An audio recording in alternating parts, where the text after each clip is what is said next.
Welcome to this conference on the promises and perils of taxing carbon.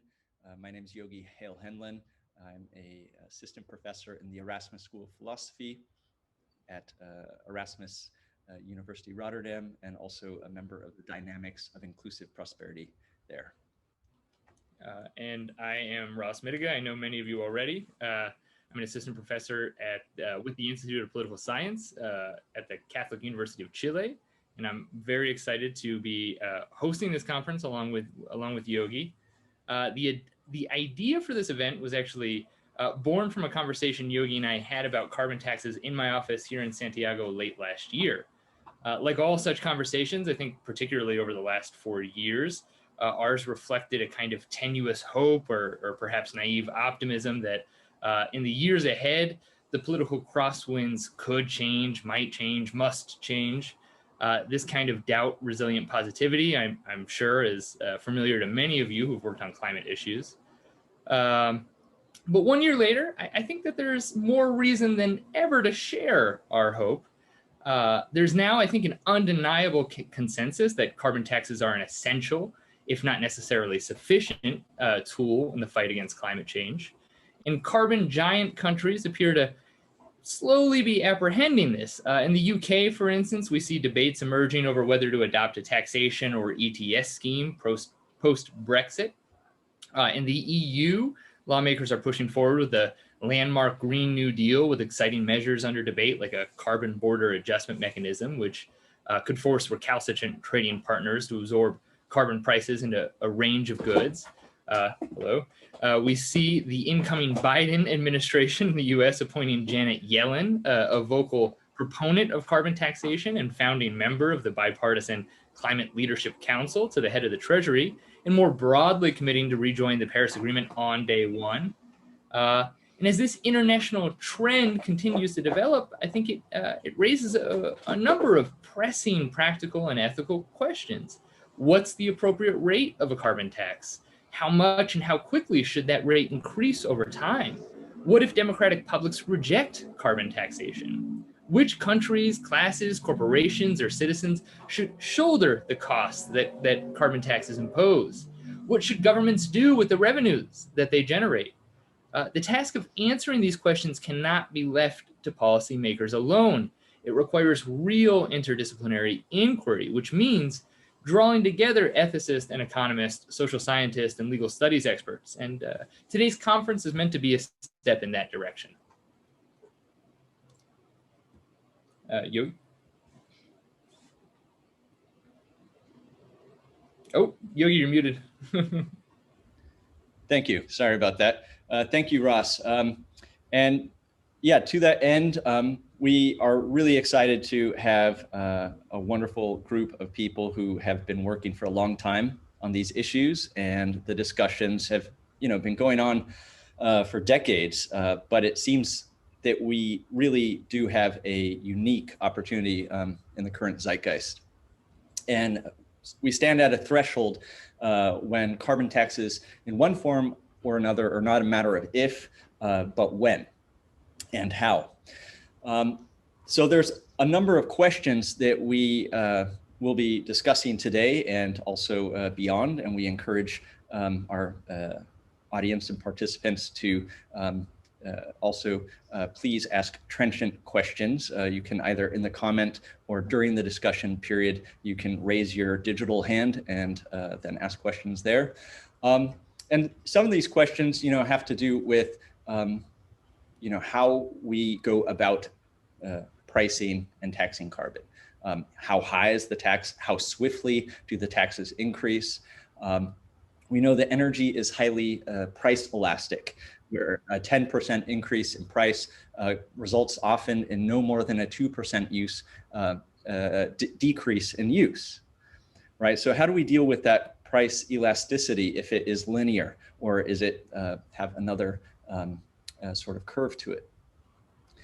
And we know that carbon taxes are crucial to any just transition, but it's come to the consensus by many that they're not enough.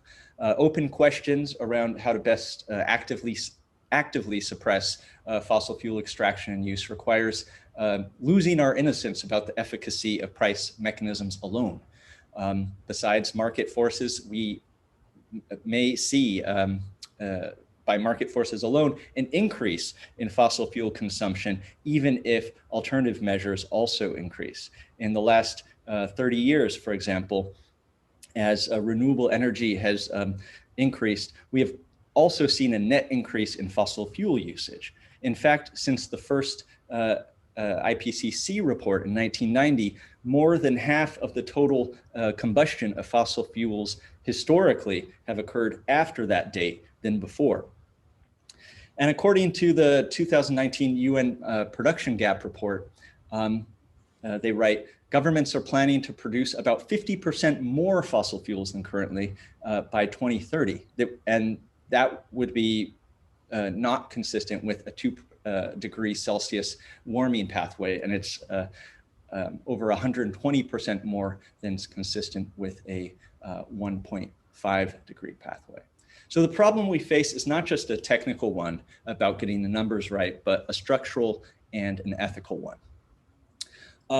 So how can we be attentive to these measures, for example, in ways that we know that warning labels on tobacco or alcohol, together with their intended effect of raising flags for consumers, also simultaneously lend the imprimatur of government certification of safety, right? That somehow that this is allowed, and thus there's a increased risk acceptance amongst consumers, which reduces the perception of risk when you have the government sort of rubber stamping it. So we need to sort of think through all of these questions as scholars, so that when it comes to putting policy on the table, that we're bringing some of these complexities and having thought through them in a way where we've reached some sort of consensus. And just finally, we know that there's various approaches. There's some are more popular with consumers and citizens than others. But we need to take into account what are the impacts in terms of equity on border cost adjustments, in terms of the burdens that these might play, especially on low income and developing countries, as well as any sort of international scheme of targeting carbon taxation. So overall, we need to talk about economic efficacy, democratic palatability, and fairness. And this suggests the need for an interdisciplinary approach, which this conference aims to provide. So moving on to just briefly introducing our first panel, and then Ross will give a preview of the second panel and our keynote. The first paper we have today in the primary panel is When Do Carbon Taxes Work? Shortcomings and Success Factors. And this is a paper that will be given today by Katja Biedenkopf, along with, I hope I got your name right there, along with co-authors Eskir Barlop, Katrina Cano, Charlotte Debuff, Martin Rabia, and Valeria Zimbianchi. And Katja, Dr. Biedenkopf is an associate professor at KU Leuven in the Faculty of Social Sciences, and director of the Sustainable Futures Research Group, where the co-authors also reside. Our second speaker will be Dr. Kian Mintz Wu, a lecturer at the University of Cork College, and previously a postdoctoral research associate at Princeton. Dr. Mintz Wu works on various questions in climate ethics and has a recent publication in climate policy. And Dr. Mintz Wu's paper is titled today, Will Carbon Taxes Work? A Response to Three Concerns. Our third presenter is Goran Dominioni, assistant professor in law at Dublin University, the School of Law and Government. And Dr. Dominioni's paper is on effective carbon prices and sub-global climate cooperation. And our final presentation of the first panel is how do pocketbook and distributional concerns affect citizens' preferences over costly policies, evidence from experiments on support for carbon taxation. And this presentation will be given by Liam Beezer McGrath with co-author Thomas Bernauer. Dr. Beezer McGrath is lecturer at Royal Holloway, University of London, director of the PEC Lab, the Politics of the Environment and Climate Change, and is also research associate at the ETH Zurich. Dr. Beezer McGrath is also organizer of an online seminar series covering environmental politics and governance. I will save the more formal introductions for the second panel until later in the day, but I want to say now, just as with the first panel, the second features leading academics representing a diverse range of fields and approaches. Among other things, the panelists will address questions about the ethics guiding value of carbon taxation policy, the fairest and most effective ways of recycling tax revenues, and the importance of structuring taxation schemes so as to avoid exacerbating existing inequalities, including those to access to carbon. Following panel 2, we're going to conclude the event today with a roughly 30-minute keynote address by John Broome, which is provocatively titled, "Why Not a Carbon Tax?" To cap things off, along the way, Yogi and I will be moderating the panels. Yogi's going to take charge of moderating the first. I'll take charge of moderating the second, which means that we'll be introducing presenters, providing time limit reminders to them when necessary, fielding audience questions, keeping a queue, muting and unmuting participants, and so on. Now, if anyone has a question throughout the day for Yogi or I, please feel free to just send us a quick message, private chat through Zoom. We'd be happy to answer any questions. But I think with that, we can kick off the first panel. Yogi. Great. Professor Biedenkopf, excuse me.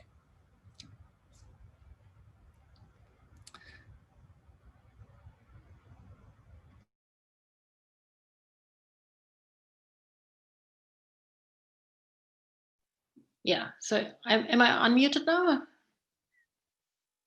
Yes, you're good now.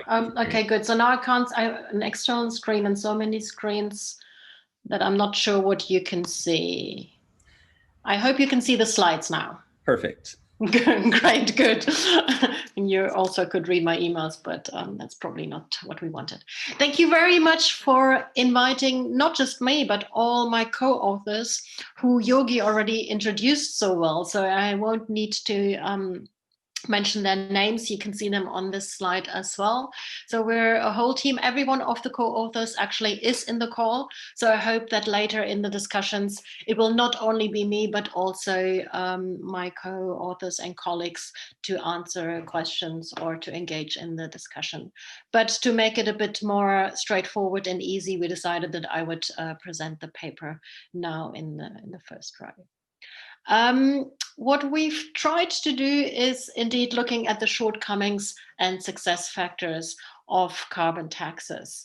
And we approach that through a literature review. So I think it's also quite good that you put us as the first paper, because we're our paper's not about original research. We reviewed the existing literature so far on carbon taxes and tried to identify the factors that authors identified as the factors that either are success factors or that lead to failures of carbon taxes. This is still work in progress, so we really welcome any kind of input and feedback.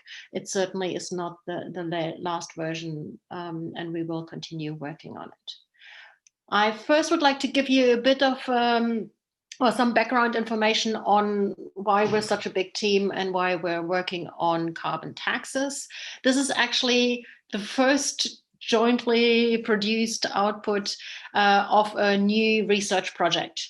The project's name is Polycarbon, and we actually will look not only at carbon taxes, but also greenhouse gas emissions trading systems, so carbon pricing at a global level, and at the polycentric structures of carbon pricing policy. So it's a 5-year project.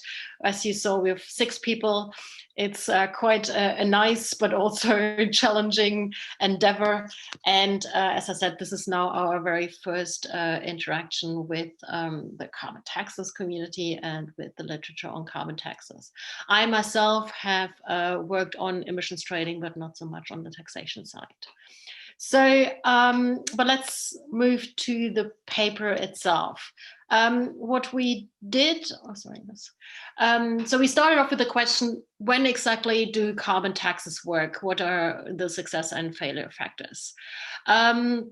And as I probably don't need to tell you, since the 1990s, we've seen a slow but steady increase of the adoption of carbon taxes, with Finland being the first one, and by 2020, globally over 60 carbon taxes being adopted in not just countries, but also subnational jurisdictions. What we will try to ultimately do with that paper, where we're not there yet, is to not just look at success factors, but also at explaining when it doesn't work or when it doesn't make sense to adopt a carbon tax. So really trying to look at it from both sides, and trying to understand the multitude of factors that we distilled from existing literature and that I will tell you about in a few minutes. The way how we approached this review was we took Scopus, the database that most of you will be familiar with, as a starting point, and very broadly looked for the search term carbon tax and for the years 2010 to 2021. And that, of course, as you can imagine, resulted in, I think, almost 4,000 abstracts or titles and abstracts or publications that the search engine gave us. And then, since we were 6 people, we could actually divide the years and go through manually or visually through the titles and the abstracts, and actually identify the papers that were linked to success and failure factors of carbon taxes. And so far we have more than 70 articles that we reviewed, but we will most likely add a few more, but that's what we started off with.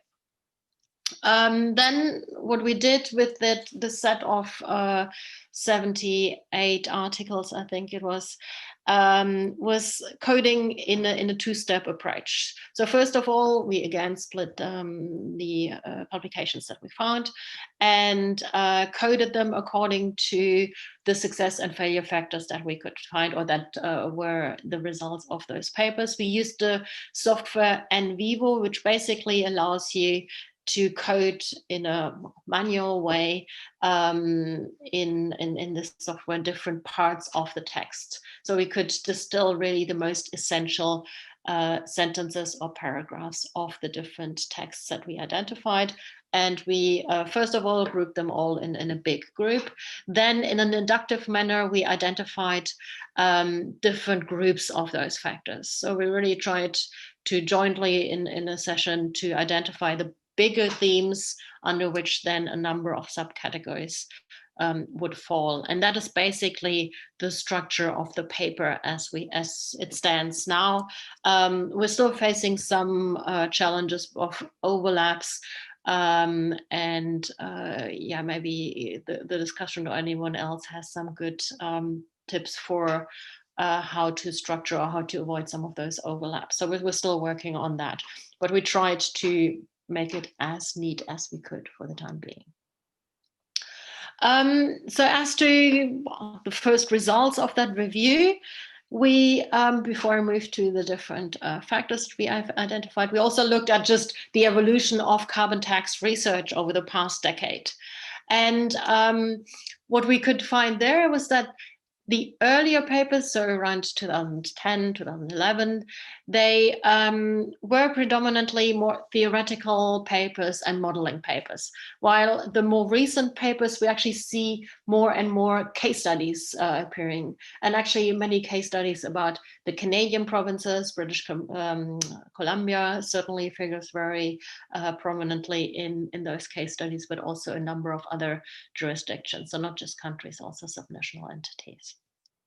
Yes, as I said, Canadian case studies or Canadian cases are quite well studied, actually.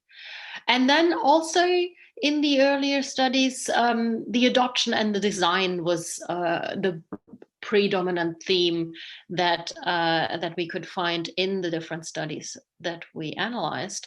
And over the decade that we analyzed, could actually see that the objectives of those papers, the foci, became more diverse, and that it actually moved to distributional impacts, that we now see a few comparative studies, since we have more carbon taxes actually being adopted in a number of jurisdictions, so that actually enables the case studies, but also comparing a number of cases, and we now also can analyze some of the impacts, and so that's what we see as well. So we really see, I guess, quite nicely research also following development in the sense of different carbon taxes diffusing across a number of countries and subnational entities.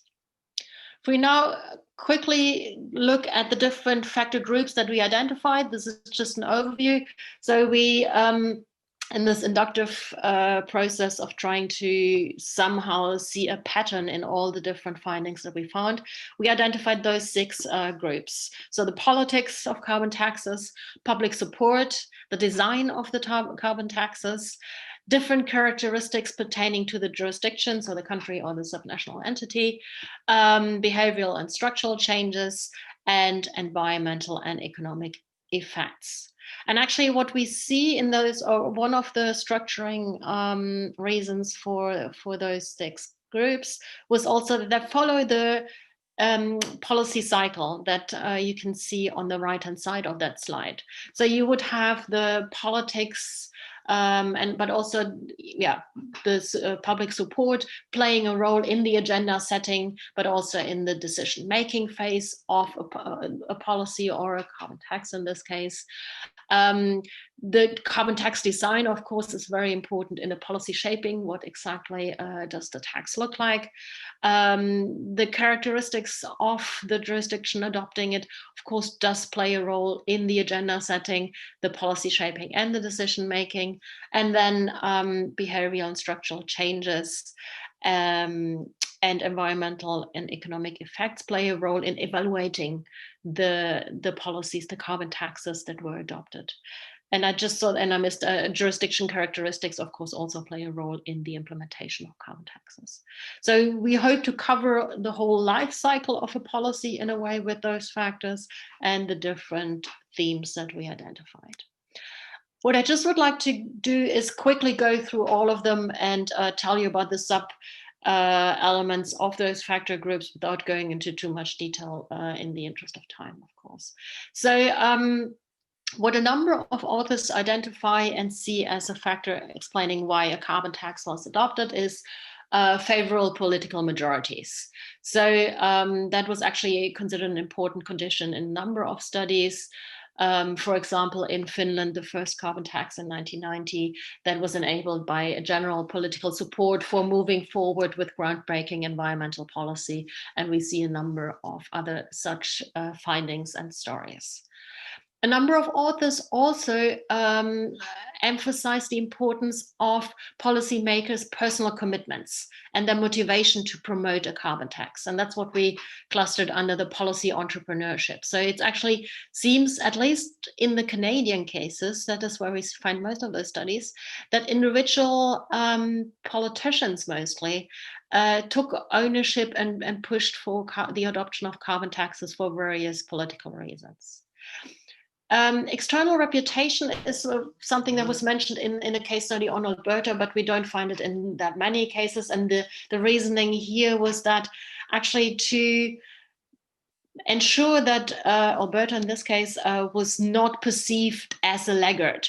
So actually towards the external environment, towards the US states and the US, well, constituency in a way, they wanted to be perceived as, an environmentally, but progressive is maybe pushing it too much, but not as an environmental laggard.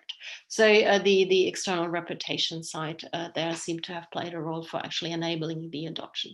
Then several actors across a number of countries stressed the role of lobbying. So this is really a factor, again, that was identified not just in one geographical region or by one author, but by a number of them. So for example, strong lobbying by fossil fuel stakeholders, public opposition because a tax raises the price, transparency regarding the winners and the losers seem to have played a role. So a number of those social movement and lobbying factors actually have been studied by a number of authors.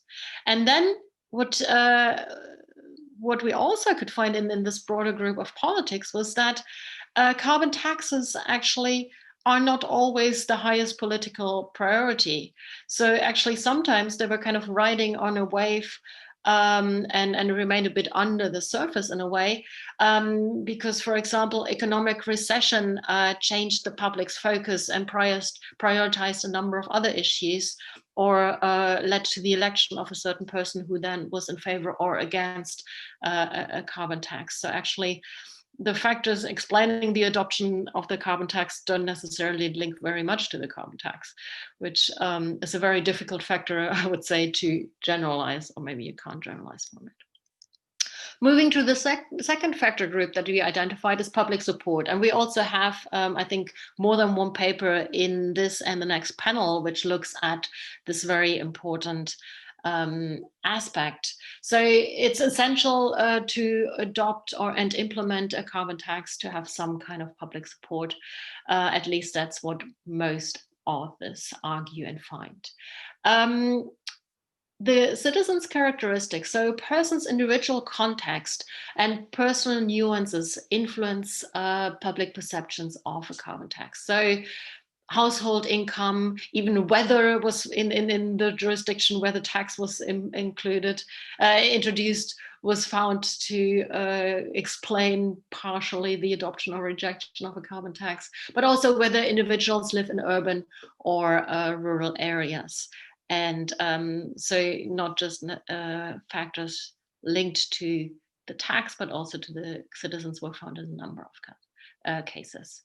Trust in the government. So also actually kind of a feature of the jurisdiction in a way, seemed to have an influence on the public perception of a carbon tax. If you trust the government more, the finding goes of a number of studies, do citizens support a tax because they trust the government that they spend the money correctly, I would say.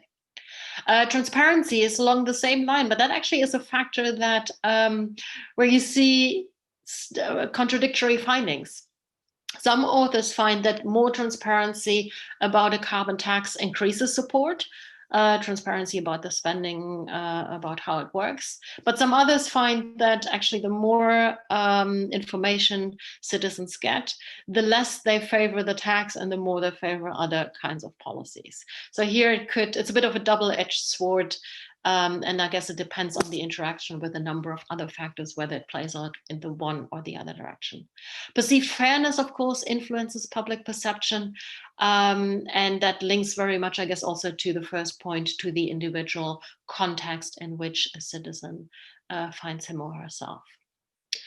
Another factor shown to impact perceptions of fairness is revenue use. And I think we also have one or two papers that link to revenue use later. So maybe you can have a discussion there also.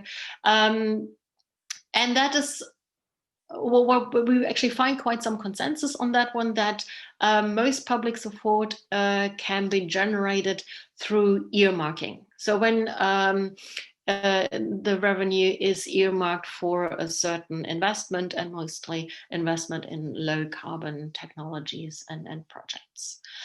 Then framing actually also was found by a number of actors to play a role. So one factor, for example, that was identified was relabeling, not calling it a tax, calling it a fee, a charge, a levy, actually seems to have changed public support. But also framing it more as an energy tax than a carbon tax, avoiding the climate language seems to have had an impact in the United States, for example. So a number of factors, some of them are, I guess, more generalizable than others, but most of them actually are quite context specific in terms of the public support. When we look at the tax design, yes, the tax rate, of course, plays a role in the acceptance and in the success or failure of a tax. Actually, what a number of studies find is that, of course, there's more support when the tax rate is low, and they find, and many authors suggest that increasing the tax rate over time increases acceptability and the success rate or the success of a tax. The scope and exemptions are also a bit of a complex issue in a way that the most effective tax, of course, is one that doesn't allow for many exemptions, that has probably a broad scope, but that often then is not very much accepted either by the general public or by a number of strong lobby groups, strong industrial or other stakeholders. And so there it actually was found that then combined with revenue use and the earmarking that I mentioned, you can somehow cushion again that distorting factor and make carbon taxes efficient again. So here we're already in the question of, or in the challenge of interaction of those factors. And that actually, as I mentioned already, is something that we haven't done yet, but we'll certainly try to get into this question. And then policy evaluation and the update or change of a policy over time, adjusting a carbon tax design over time is deemed necessary by a number of authors, but a number of authors also find that it doesn't happen in many cases. So for example, the revenue use, if the tax share revenue grows, how is it spent, or if it changes. So here actually the design recommendation that many people or many authors find is to regularly update and evaluate the success. In real life implementations, we often don't see that this is not the case. When we look at jurisdiction characteristics, there's a number of studies that look at the political system and at whether a federal system is more or less likely to foster or facilitate the adoption of a carbon tax. But also a proportionate representation system seems to then again foster these political majorities that I mentioned in the very first factor group. So proportional representative systems where, for example, a Green Party can actually be more influential, can be part of a government, seems to then often actually be beneficial for those who want to push for a carbon tax. The size of a jurisdiction plays a role. And for example, we find some studies that look at the Nordic states and Europe, saying that small states are more flexible. They have a long tradition of proactive problem solving, and they're actually more, better suited or more likely to adopt carbon taxes. But then again, I guess those are also many countries that have a lot of high trust in government. So again, seeing already a link to one of the other factors. Again, the energy sector is something that seems quite logical, depending on the energy mix. You have more or less resistance, and in the jurisdictions more or less likely to adopt a carbon tax. what also was found by a few is international coordination and socialization among a number of international actors. So whether a country is a member of an international organization actually seems to influence its uptake of a carbon tax. So now moving to the two last factor groups that we have and that look at more the policy evaluation, so the impact of carbon taxes. On the one hand, we looked at behavioral and structural changes.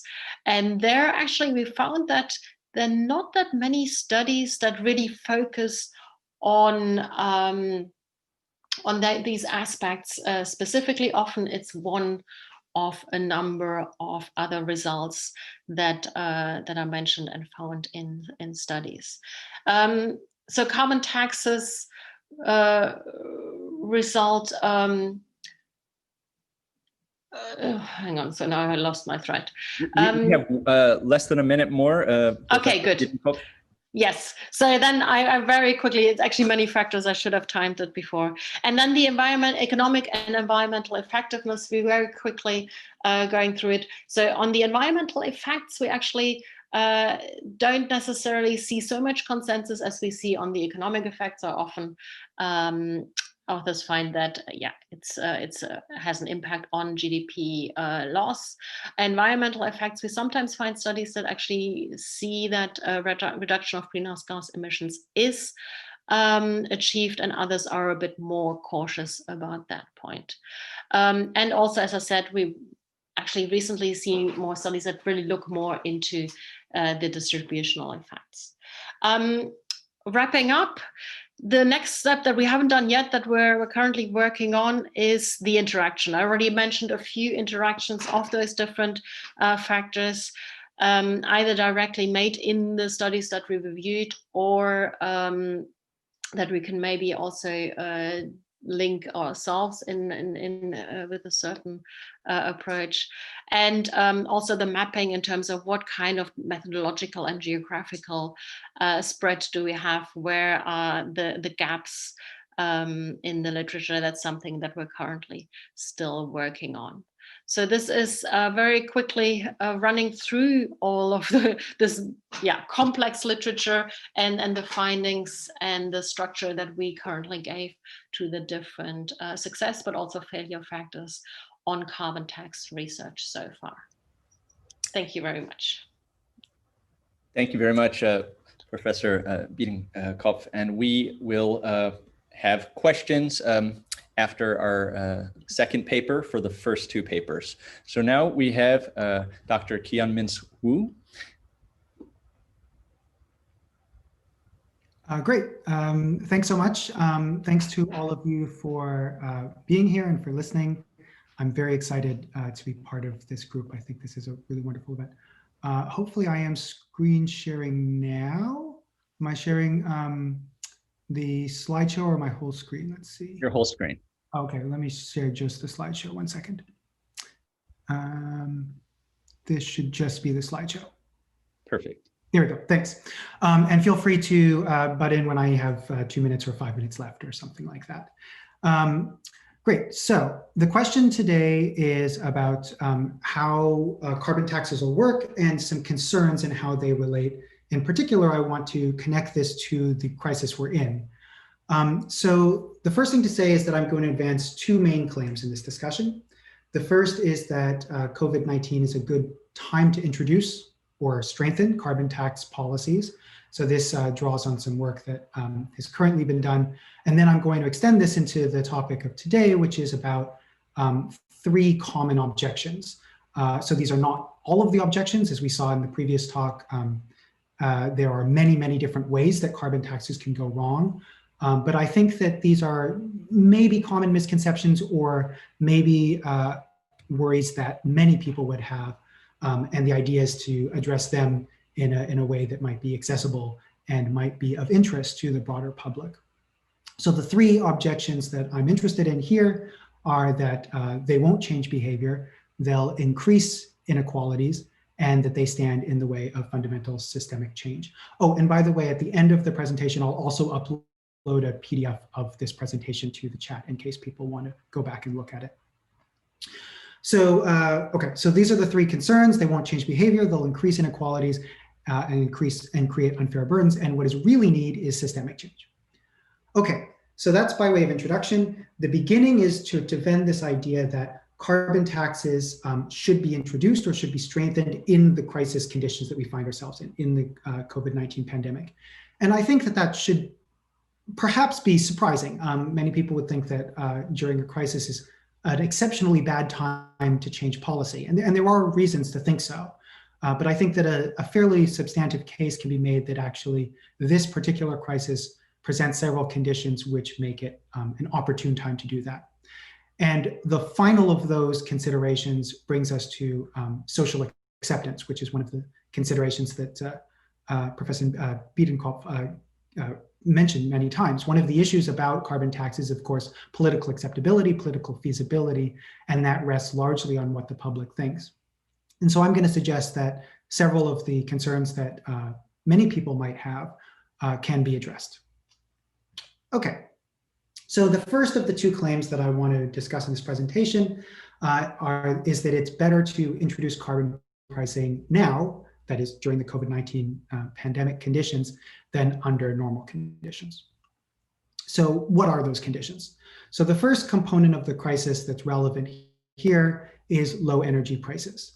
So low energy prices began with the oil war between Saudi and Russia at the beginning of this of 2020, quite some time ago it feels like. So that was sort of in February and March.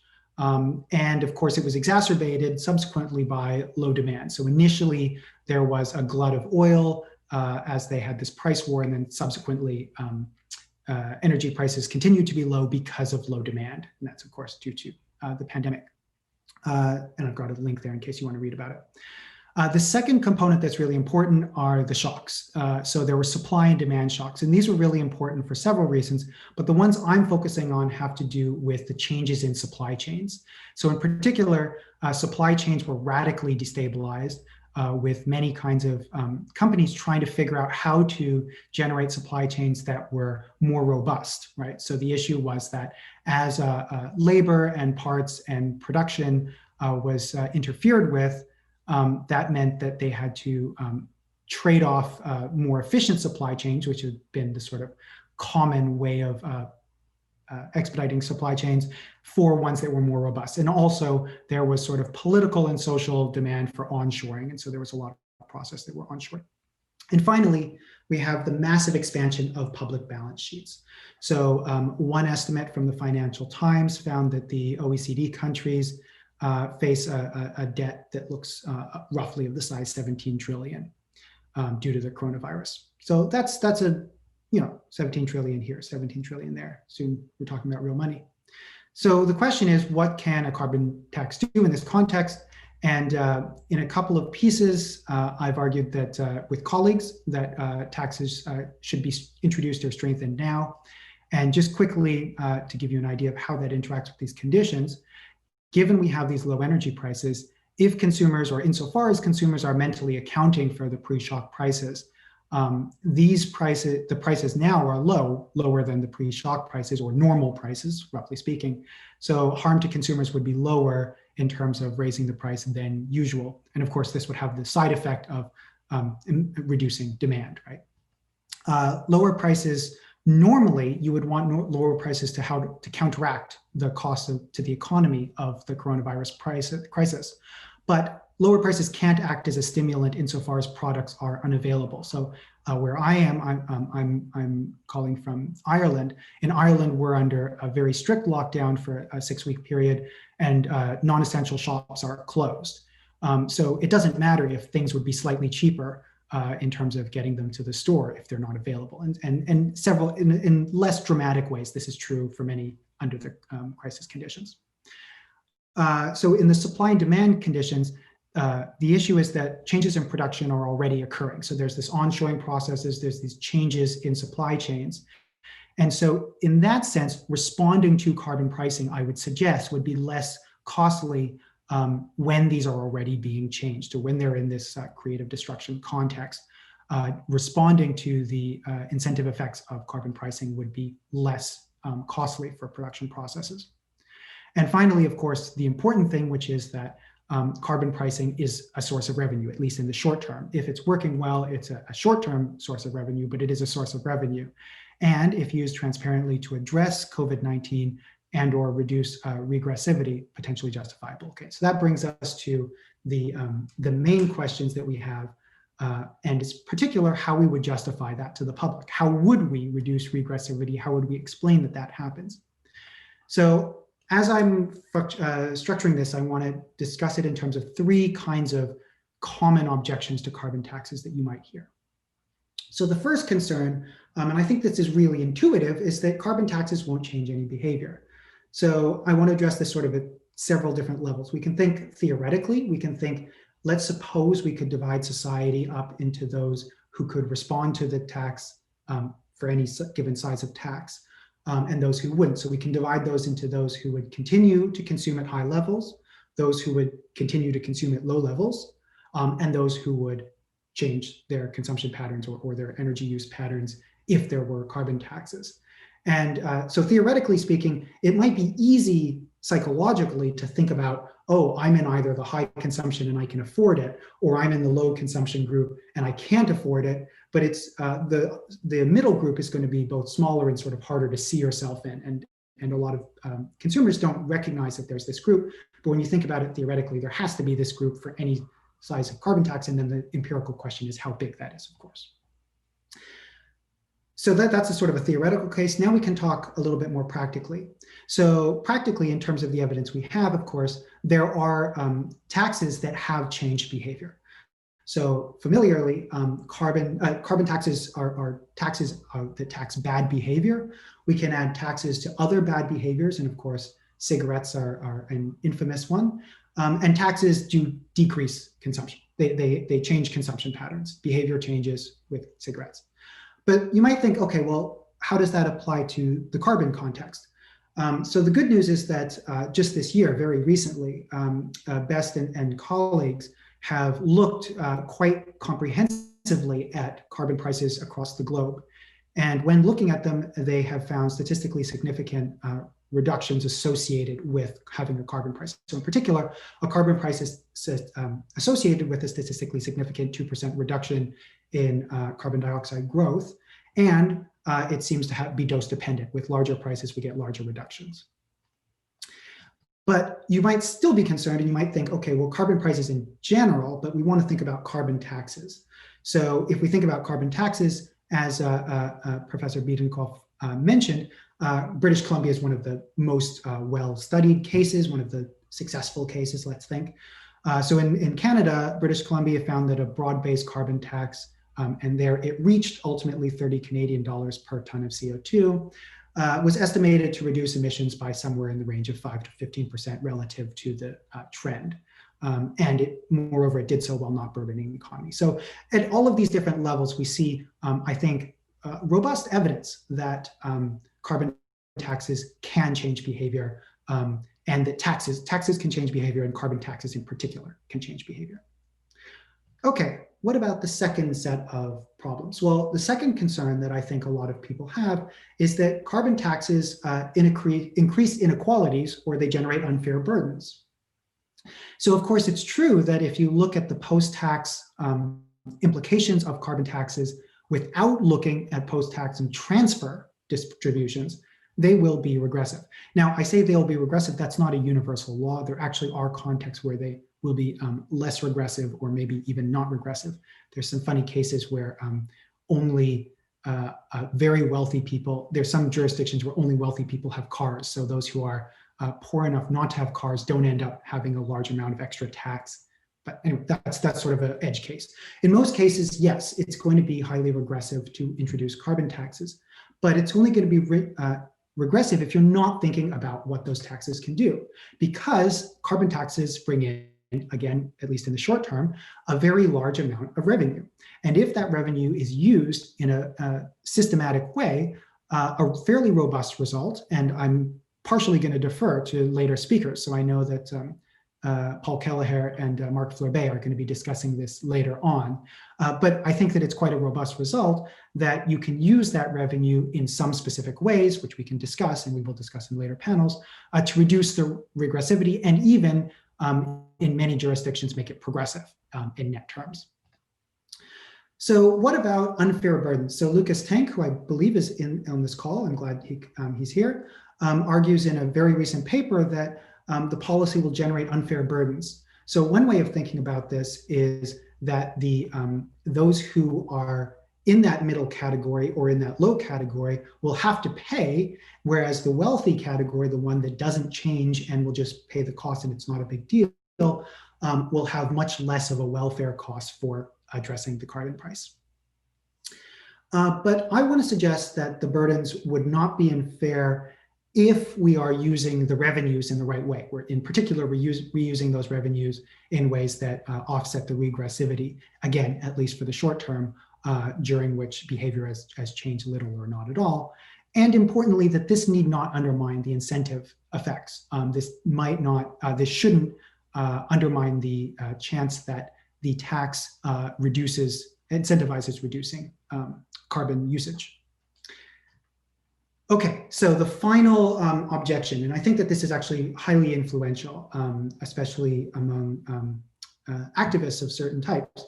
So of course, the issue is that this policy I've suggested it has some fundamental justifications, but we might think that it gets in the way of other kinds of change. And in particular, we might think it gets in the way of command and control legislation, and we might think it gets in the way of systemic change. And I'm going to focus on that second one, although I talked about the other one in my draft. So we might think that carbon prices interfere with plans for fundamental change that are more important. So sometimes this is put in terms of reducing the tensions that are inherent in capitalism, or rethinking or overthrowing the fundamental ways that incentives work in capitalist societies, which most of us live in. So I want to say a couple of things about this. So the first, of course, is that fundamental systemic changes are almost by definition untested. That is, they require some time to iterate and improve.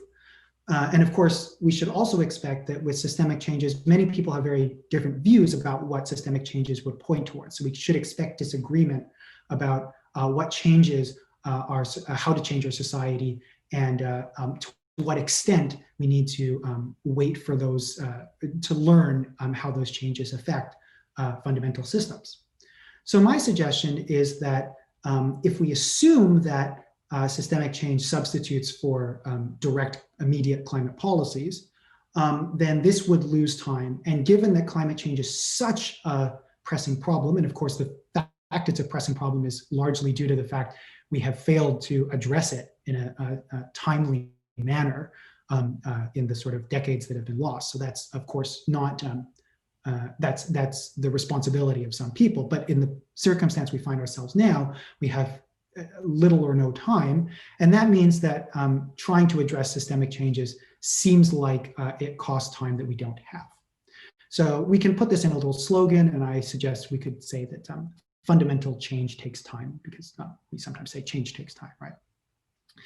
Okay, so to recap, my first suggestion was that it's better to introduce carbon pricing during the COVID-19 crisis conditions compared to under normal conditions, and I gave you several reasons. First of all, lower energy prices make it friendlier to consumers than under normal conditions, where presumably energy prices would be higher. We wouldn't have these kinds of supply shocks from Saudi Arabia and so forth, OPEC.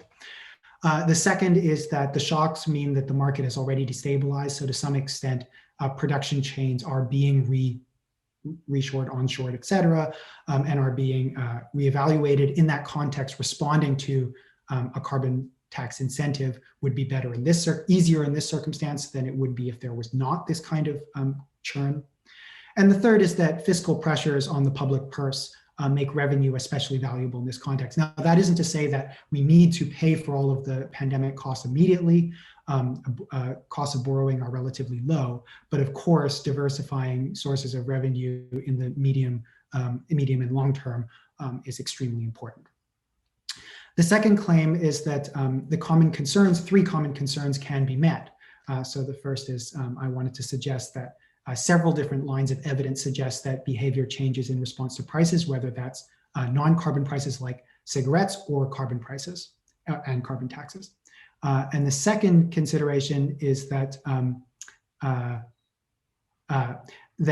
transfers can offset regressivity. And that means that if we are using the revenue from carbon taxes effectively, which we will discuss later on in the second panel especially, then we can, I think surprisingly for the public, offset the regressive impacts that carbon taxes would normally have.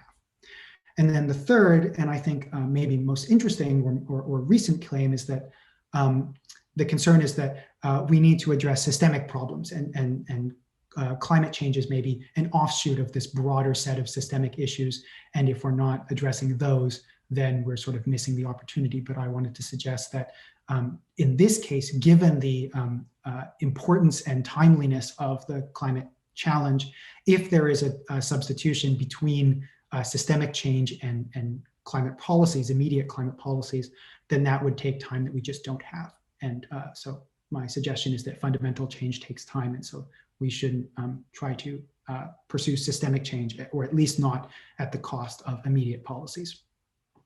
So thanks for your attention. I have provided my email, and draft versions of both of these papers are available on a website. And I will now stop sharing and also share the slides to the chat in case people want to see the PDF or go over any of that more slowly. Thanks for your attention. Thank you, Dr. Mintz-Wu, so much for your presentation. So now we have the opportunity for Dr. Christian Batz, who's a junior professor in the Department of Philosophy at Christian Albrechts Universität zu Kiel in Germany, to give a couple remarks. He's going to be our discussant for this first panel. And we're very honored to have Dr. Batz here. He is as far as I understand, the first junior professor in the Department of Philosophy at Kiel University. And he is indeed a junior professor in climate ethics. So he's an expert in the field and has written extensively on geoengineering and climate change.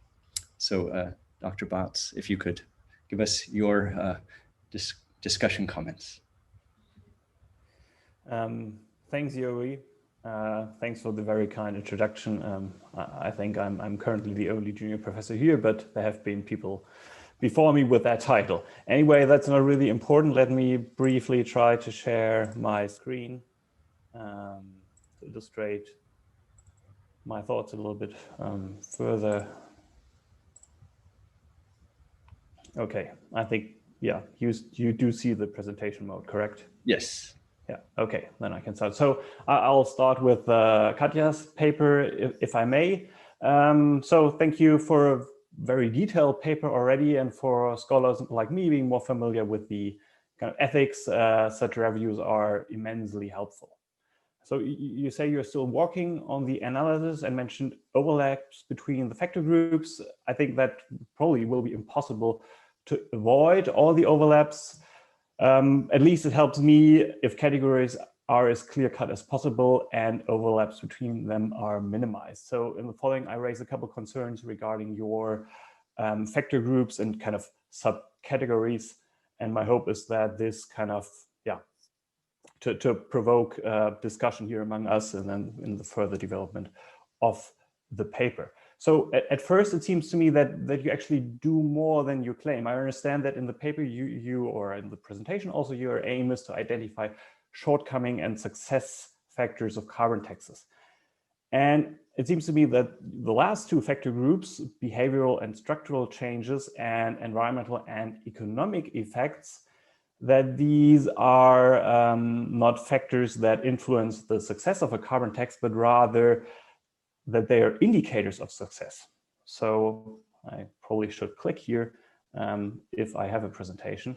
So yeah, so at least it seems to me that prompting certain structural changes and environmental and economic effects is kind of the reason for implementing the tax. in the first place. So, and if that's correct, it seems to me that your review is not only about success factors, but also about the results of taxes. Kind of that's my first suggestion. I also wondered whether some kind of slight rearrangement of your subcategories might make sense.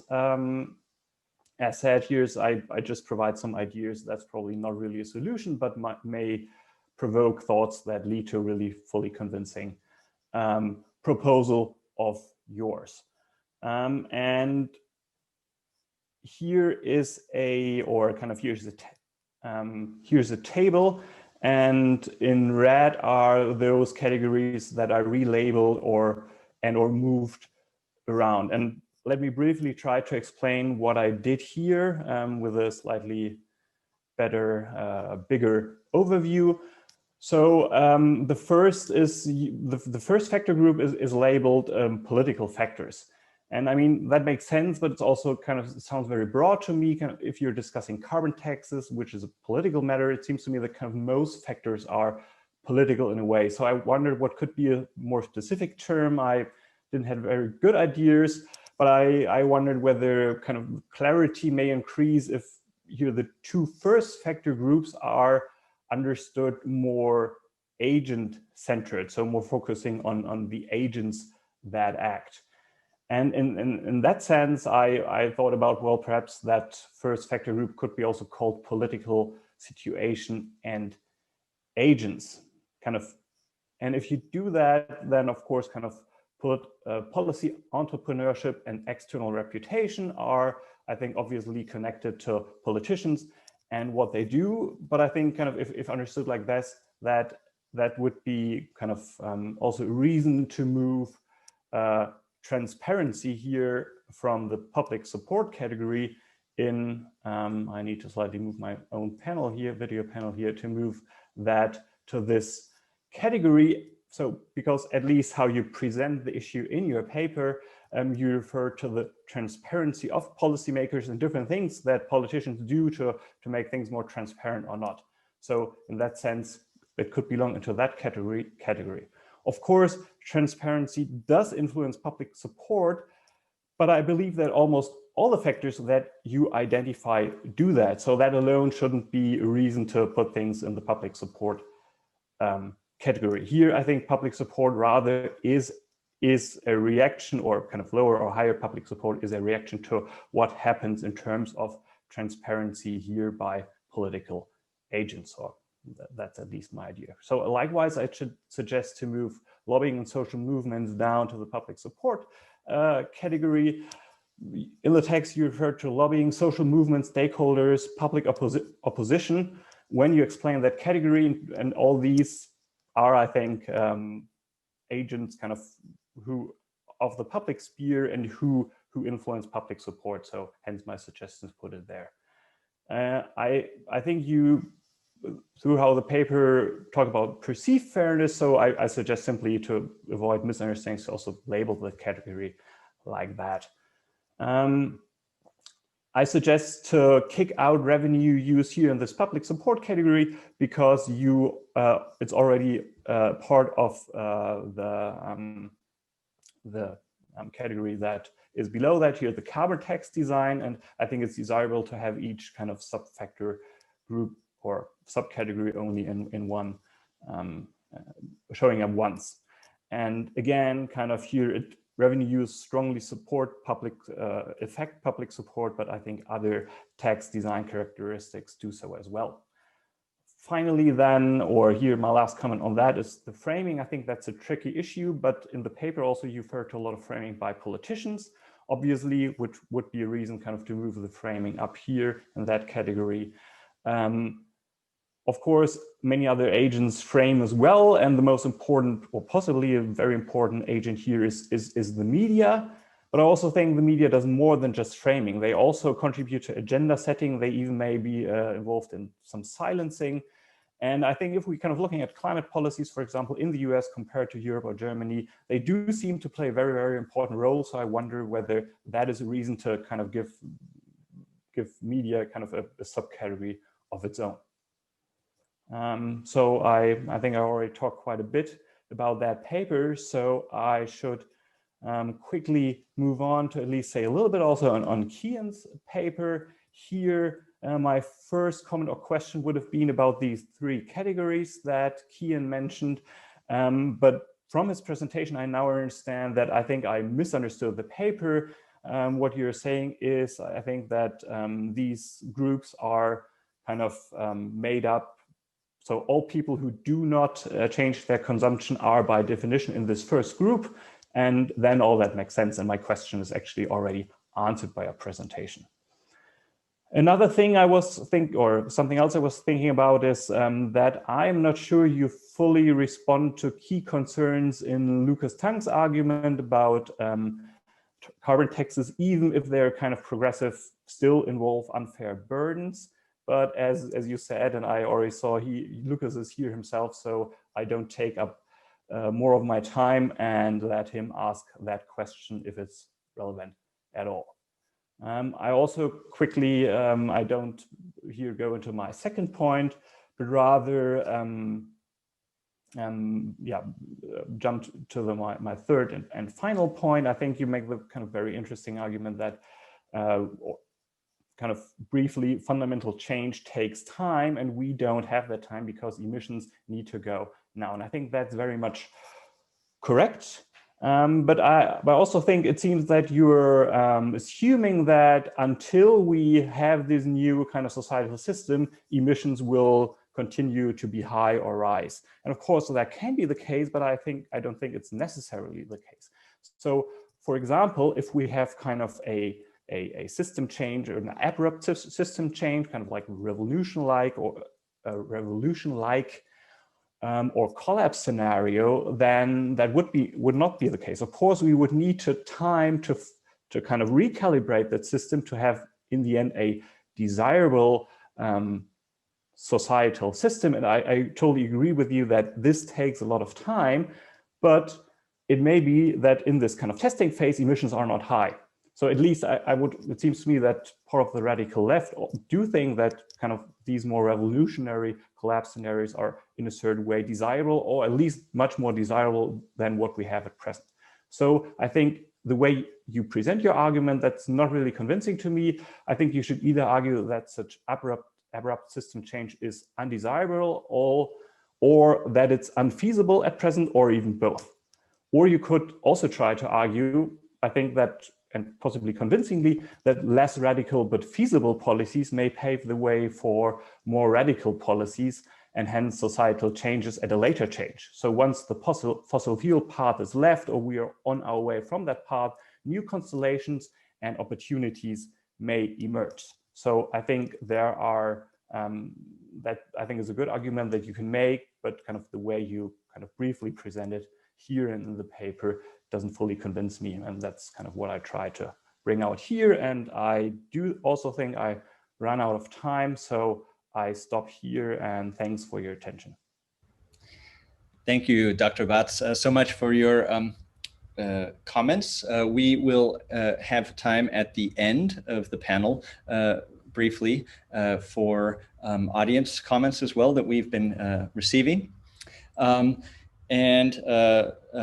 Dr. Batz will also be giving a short discussion for the final two papers of the first panel. So our next presenter is Dr. Goran Dominioni. Let's see if we could switch the screen sharing. Yeah. All right. So, are you seeing my presentation? Yes. All right, great. Well, first of all, thank you a lot for organizing this event. I'm very happy to be part of this. The paper I'm presenting today, it's at a very early stage, so any feedback is more than welcome. And in essence, what I'm discussing in this paper are two design features of on how to build a carbon pricing coalition. And the key point I want to make is that there are potential advantages in building carbon pricing coalition based on measures of effective carbon prices instead of focusing on explicit carbon prices, as most of the, I think, literature does. Of course, the starting point of the paper is that there are many jurisdictions where climate change policy is not sufficiently ambitious to meet the temperature targets of the Paris Agreement. And so one possible solution to this is to focus on carbon pricing coalitions, which in essence are international agreements among a subset of countries. So this could be done maybe at the regional level. And these countries implement either a minimum or a target carbon price, and then they impose a sanction on non-participating members, for instance, in terms of a border carbon adjustment. Now, when we want to design a carbon pricing coalition, one of the key design issues is on which instruments do we focus on. And here, most of the literature focuses on either a carbon tax or carbon markets. There is an exception to this, which is a recent IMF report, where basically it's suggested to focus on arrangements to increase effective carbon prices in order to provide flexibility and account for changes in energy taxes. Now, what the IMF means when they say effective carbon prices, basically they suggest to focus on carbon prices that are imposed explicitly through carbon taxes or emission trading schemes, but then also to look at implicit carbon prices, and in the specific, they focus on fuel taxes and fossil fuel subsidies reforms, which when combined give a measure of effective carbon prices. And there are actually quite a lot of organizations, both in the public sector and the private sector, that have started producing estimates of effective carbon prices for various jurisdictions. And so there is expertise and knowledge on how to measure this. So what I do in this paper, the first thing that I do is to compare the advantages and disadvantages of building carbon pricing coalition on explicit carbon prices, so carbon tax and emission trading schemes, or focusing on effective carbon prices. And I do that by benchmarking these two options against six, let's say, criteria. One is the transparency of mitigation incentives. The second is the breadth of the coalition, the legitimacy of the coalition, the incentive for finance ministry to get involved into climate change policy, on the environmental effectiveness of the coalition, and then the revenue that are raised. Another thing that needs to be decided when you build a carbon pricing coalition and you want to impose a sanction on non-participating members is to, and you want to do this through a border carbon adjustment, you need to decide on whether to credit for climate policies that are implemented in non-participating countries. And here, the two options that are discussed, at least if we focus on the debate that is happening now in the European Union, the two options for crediting for policies abroad are either to focus on explicit carbon prices, so carbon tax and emission trading schemes, or to add to this also regulation. A third option is to focus on effective carbon prices, and this is an option that is discussed very briefly by Milling and co-authors in 2019. And so what I do here is, again, to expand this analysis by looking at comparing the pros and cons of focusing on explicit carbon prices or effective carbon prices against the 6 criteria that I mentioned before. So in terms of transparency, of course, an obvious advantage of focusing on effective carbon prices is that you have more transparency on the overall incentives to mitigate carbon emissions in countries both within the coalition and outside the coalition. In addition, if you design the border carbon adjustment so that it's imposed on a default basis, but it's left the possibilities for countries that are not part of the coalition to show that the effective carbon prices in their sector or in their jurisdiction are actually higher than assumed, you would also generate data that could be used by members of the coalition to improve the efficiency, the precision of the measures of effective carbon prices that are used.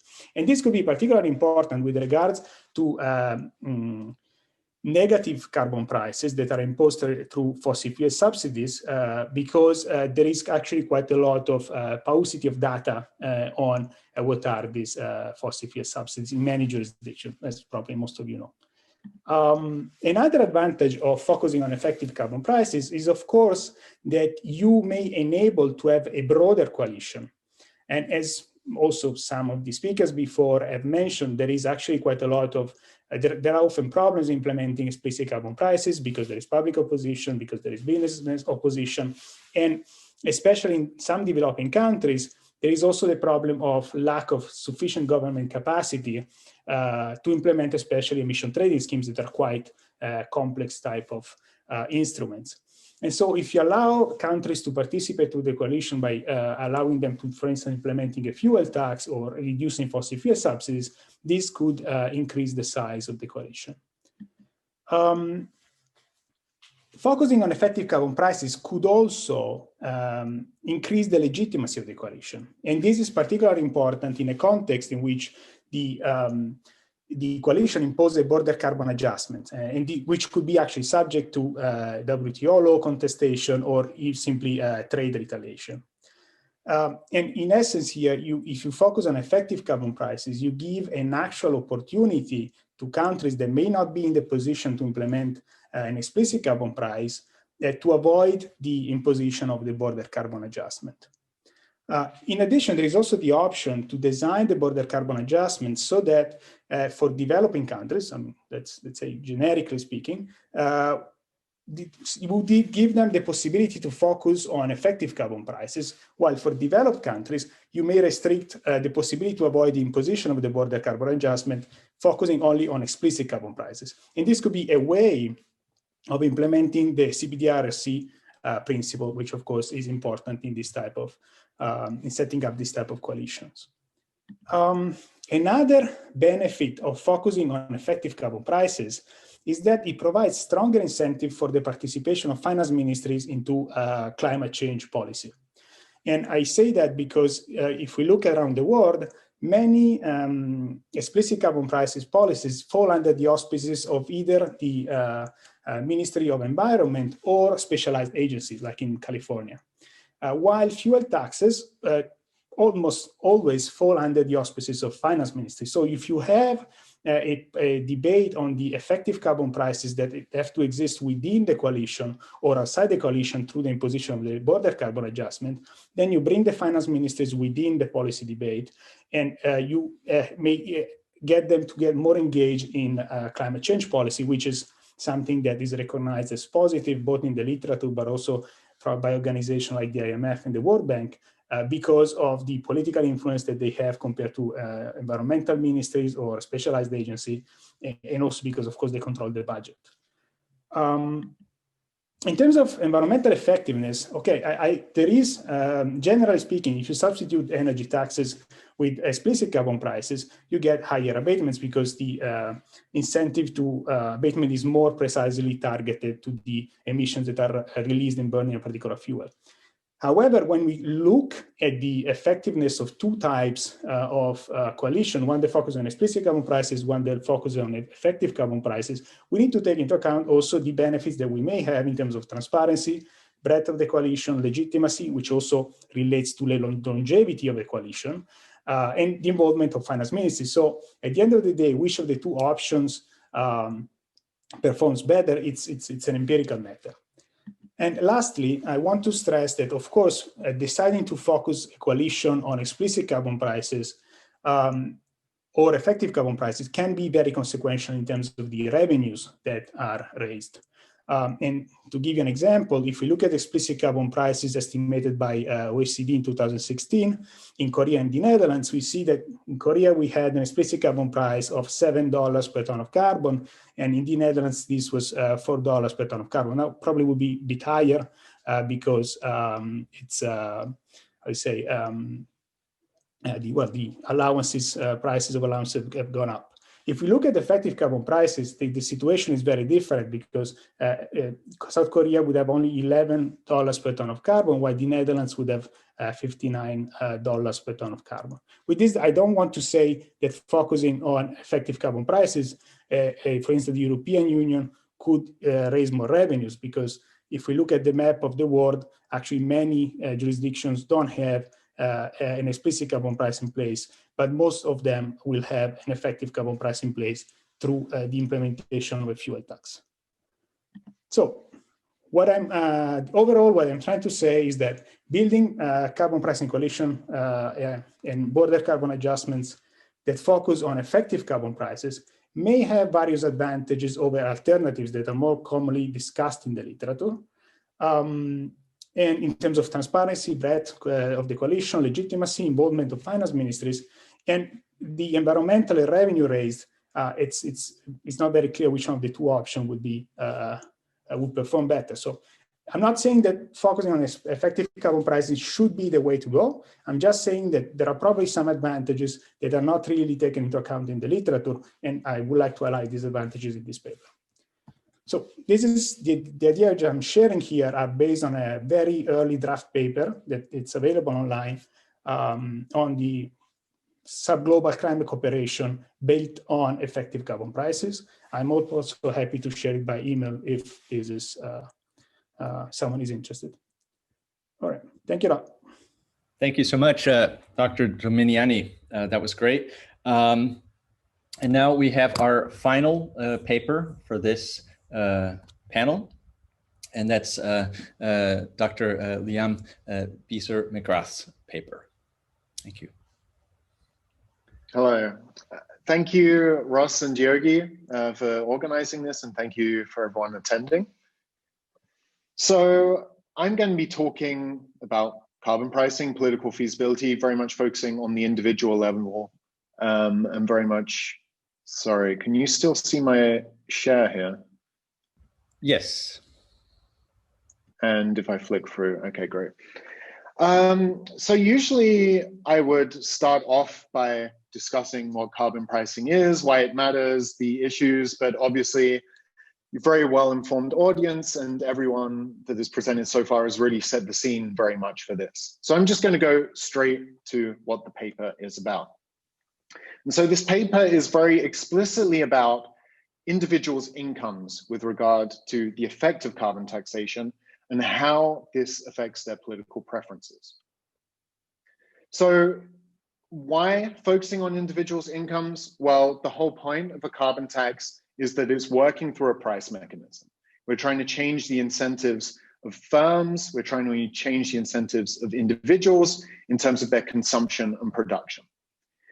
Having this in mind, I'm going to very much focus on the idea of pocketbook, so the direct effect of a carbon tax upon individuals' incomes, and the distributional effects, so the effect of this across the income spectrum, and how these actually affect political support for carbon taxation. To do so, I'm going to be using survey experiments from the United States and from Germany. So to quickly preview the results, first, what we find are very strong pocketbook effects. So when individuals learn about how a proposed carbon tax would affect their personal incomes, they respond quite negatively. This negative effect is strongest amongst the rich, who in absolute terms, and in the particular case we'll talk about also in proportional terms, tend to pay more. And as discussed, redistribution of revenue maybe can deal with this issue. And we do find that this is the case for the majority of respondents, but as we'll see, it can cause a backlash amongst the highest income respondents under certain conditions. Excuse me, Liam, are the slides not moving forward? No, the slides are not moving forward. Okay, maybe I will do it this way, and then let's do it like this, and then it's safe. Thank you. So to start off, to situate ourselves a little bit, if we look generally at support for carbon taxation using the European Social Survey from 2016, there is a fairly strong positive income gradient. So richer individuals tend to be more supportive of carbon taxation. This is stated quite generally, and so as we'll come to, maybe some of the specifics of carbon taxation start to erode this support. But while they face the largest support initially, they may indeed face the largest burden depending on the design of the carbon tax. So these are figures based upon a hypothetical $50 carbon tax constructed by the US Treasury in 2017. And what you see again is an income gradient, but quite a strong negative income gradient, with the highest income deciles contributing more in terms of having a lower a lower after-tax income as a result. This is also the case generally in terms of percentages of income as well. And so the first aspect of the paper is really going to be exploring this and to see whether, given these two competing trends, whether richer individuals reduce their support more for carbon taxation when given this information than poorer individuals, as they are the ones who are paying more. Now, as discussed in the scientific literature, but is also a factor in the real world, if we consider Canada's carbon tax, there's a lot of discussion about whether purely looking at these negative income effects is the real story, but rather tax rebates, how the money is spent, can change this balance and ultimately change the political coalitions around this. So in Ontario, there were these wars with stickers over the fuel pumps, where people against the carbon price were explicitly talking about how much more a carbon tax will cost you when it comes to the petrol pump, and supporters instead changing the discussion and focusing on, well, actually, you're going to receive a lot more money as a result of a carbon tax. If we look at this US Treasury report again, they explicitly calculate this out for a tax rebate. And what you see is that the picture changes to ultimately carbon taxation being a redistributive policy tool. So those in the bottom 70% of the income distribution explicitly gaining income as a result of the carbon tax, whereas those in the top 30% still losing income. Ultimately, those in the upper deciles consume more carbon intensive goods than those in the lower deciles, and those in the lower deciles consume sufficiently low enough of the carbon intensive goods such that they actually turn out to be net beneficiaries if everyone is given back a tax rebate. To add another complication on this, we're going to look at whether party identification and partisanship also shapes this. So there are rich Republicans, there are rich Democrats, there are rich CDU, SCU voters, there are rich Green voters. And so whether those rich voters who are predisposed towards carbon taxation, towards environmental policies, are assuaged by the fact that this is redistributive in line with their other policy goals, and whether Republican voters and CDU, CSU voters become more opposed to it when they are both paying more, but also having to redistribute as well. And so in terms of empirical implications, we will examine to what extent redistributing revenue will counter these negative pocketbook income effects for the low-income individuals, and whether it will also counter this for the higher income individuals who are predisposed towards redistribution and towards environmental policy, those being liberal, left, green voters. So how do we do this? We fielded survey experiments in Germany and the USA. As we'll see, we provide various pieces of information randomly to survey respondents. There's approximately 400 individuals per treatment arm. And what we're going to do is have treatment randomization within blocks, being income quintiles, as we very much wanted to make sure that we have enough representation of higher income individuals within our survey. As a brief description of what the survey looks like, individuals enter their income at the beginning. They receive some kind of treatment that's explicitly tied in with their income, and then we ask them whether they support the carbon tax. So the first set of treatments are going to look at the issue of carbon taxation without these revenue recycling mechanisms. So the first treatment looks at this individual income effect how much you would lose given your income.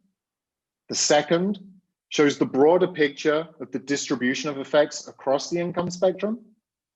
And the third contextualizes how much you would lose with this distribution. So you will learn how much you lose, but then in comparison to other individuals based upon their income. Now, there's a lot of figures that I'm going to present, so I'm going to slowly walk through the first ones so that it's clear what's going on. So on the y-axis, we're going to show the treatment effect, so how much support for carbon taxation changes as a result of the treatment. And this is grouped up into 3 income terciles in order to allow for non-linear interaction effects. This means that we're not presuming a linear income gradient when it comes to the effect of income contextualizing this treatment, but allow this to vary non-linearly. The way we do this is by effectively allowing for 3 groups, which is broadly going from 0 to 40%, 40 to 70%, and 70% to 100% in terms of the income deciles. So we're going to start off with the first pocketbook own income effect. What we see is for the lowest income group within Germany, this has a statistically significant effect. So learning about the income effect of a carbon tax reduces support. This gets stronger for those in the middle tercile and is strongest for those in the highest income group. Comparing this to the US, if you look at the lowest and the highest, the kind of similar pattern emerges. There's a little bit of a jump up for some reason for the middle group that suggests there may be some non-linearity. But in general, what we see is that this income gradient that we would expect is there. Now, if individuals simply learn about these distribution of costs with the carbon tax, so simply learn who is paying more or less, this doesn't really meaningfully change support. So we don't find statistically significant changes in support for carbon taxes when we look in this respect. If we pair the income effect with contextualizing this where you are in the distribution, what we find ultimately is this provides a similar effect to just simply learning about how it would affect your own income. So this suggests that primarily individuals care about this in terms of the pocketbook, how it affects them directly, or not so much about the broader distributional consequences for society. From there, we add on the revenue use effect. So we add on if there was a tax rebate. Okay, and so individuals are randomly assigned whether they receive the individual income effect plus how their income would change if instead the revenue was used for a tax rebate. So if we take those low income individuals we were talking about at the beginning, they would have first learned, well, you would lose some money due to a carbon tax. However, if there was a tax rebate, you would actually gain money. We do the same thing with this overall distribution of the effects of carbon taxes. And then again, for this individual income plus distribution plus the revenue use effect, so that you can contextualize your win or your loss across the whole income spectrum. If we do so without this contextualization, so simply in the case of how your own income would be affected, given that we add a tax rebate, then what we can see is that we've bought off those who are initially negatively predisposed or negatively responding to the carbon tax in terms of losing income when they learn that they actually can gain when a tax rebate is introduced. Yet we see that the richer individuals who end up being net losers due to this redistributive effect tend to continue their negative reaction to the carbon tax. In some cases, this becomes a little stronger. Simply looking at the distribution of costs, we then start to see that even without telling individuals exactly how they would be affected, richer individuals do not like this redistributive, progressive element of the carbon tax.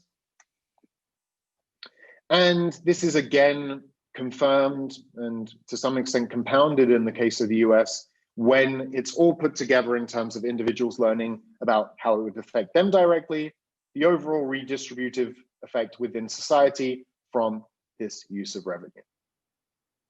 So while revenue recycling in the form of a tax rebate can get a large segment of the population on board, those in the lower 70% of incomes, it does cause a backlash amongst the higher income individuals who, if you recall from the European Social Survey, tend to be more predisposed towards climate policy in the first place. What happens if we break this down by political orientation? So I'll start off by looking at Germany. And what you see, without the context of how this has a distributional effect for the whole of society, a lot of the negative effect is driven by rich green voters. And also you see with the SPD, so the more left liberal voters, a similar effect. So the redistributive element can actually cause those who are very much in favor of climate policy to respond negatively in terms of a backlash. However, crucial to this is when they learn the overall redistributive effect, that while, yes, you are paying more, you are losing income due to a carbon tax, but the bottom 70% of the income distribution is actually going to be helped out, then for green voters, for rich SPD voters, they're no longer responding in a negative, statistically significant way. So this backlash only occurs if you run away from the redistributive element of the tax rebate. The US context, however, paints quite a different picture in that you see these negative backlash effects for both Democrats and Republicans on the upper end of the income distribution, and telling them that actually this is redistributive doesn't even help in the case of Democrats. They remain opposed to this. So this suggests quite important cross-national variation in terms of how tax rebates can actually work. So to summarize, being able to look in more detail in terms of individuals' incomes, in terms of how a carbon tax directly affects these incomes, and providing information shows that there are very strong negative pocketbook effects that need to be contended with when it comes to carbon taxes. And while a tax rebate that ultimately redistributes revenue in a way that can help the bottom 70% does mitigate some of these negative effects, it can cause backlash from the rich, even amongst those who are predisposed towards environmental policy, such as Democrats within the United States. And so ultimately, when thinking about carbon taxation and thinking about meaningful, substantial policy to deal with climate change, we have to contend that a new policy ultimately creates new politics. It creates new distributional conflicts that may not be captured by current public opinion polls showing that individuals share concern and care about environmental issues, because once the concrete natures of these policies come into play, then these strong pocketbook effects start to emerge. Thank you for listening, and thank you for inviting me to this conference. So I've attached a link to the paper that I presented here today. There's also a previous paper in this project from 2019 that has a broader look at revenue recycling and some of these issues of exemptions, other country involvement, and the range of costs of a tax that's been published in Science Advances. And in general, feel free to get in touch via my email or see what's going on via my website. Thank you very much. Thank you, Liam, very much. So that was our second half of our first panel. If you have questions for the presenters, please, you can message them to myself and we'll field them. But first, I believe Dr. Bartz has some comments. I do, or at least I try to think about a few, but yeah, again, two great papers I enjoyed a lot reading. So I'll try to be brief and simply raise a few rather than commenting raise a few what I think are general follow-up questions. So again, well, that here for perhaps that.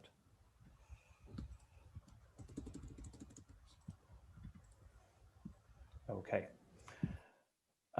So I think again, starting with Goan's paper, I think one way to frame your argument would be to say, well, you present 4 reasons, or rather cluster of reasons, in favor of effective carbon pricing, that is transparency, breadth, legitimacy, and involvement of finance ministries, and 2 cluster of reasons against it, administrative feasibility and okay, there is a copy and paste mistake here, but that should be so administrative feasibility and environmental effectiveness, which seem to speak against kind of effective carbon prices. But you then go on and you say that drawbacks can be reduced or may not even materialize. So overall arguing that you're in favor of using effective carbon prices either internally and externally or only internally. So that was kind of my framing. I think you used a different framing. You say you assess climate club design options based on these 6 criteria. And intuitively, these criteria seem to me highly relevant in the context of these different external, internal use options. But kind of if you kind of assess these options based on criteria, it seems to me that these should be comprehensive. So should entail, the criteria should be comprehensive and that they address all possibly relevant issues. And here, as far as I hope I didn't miss something important from your paper and or the presentation, it's not entirely clear to me why these criteria and not others. So perhaps you could later on elaborate a little bit on where they come from. So for example, I wonder whether there are further criteria, like for instance, fairness, that could be interpreted internally, referring to the kind of the distribution of burdens among club members or between club members and non-club members, that is externally. And again, sorry, another typo, that shouldn't be effectiveness, but rather efficiency, which could be possibly another relevant criteria. But then again, kind of these are much less relevant, or they are already indirectly captured by the criteria you mentioned. So perhaps you can just say a little bit why these and not others. So a more general question is comes now.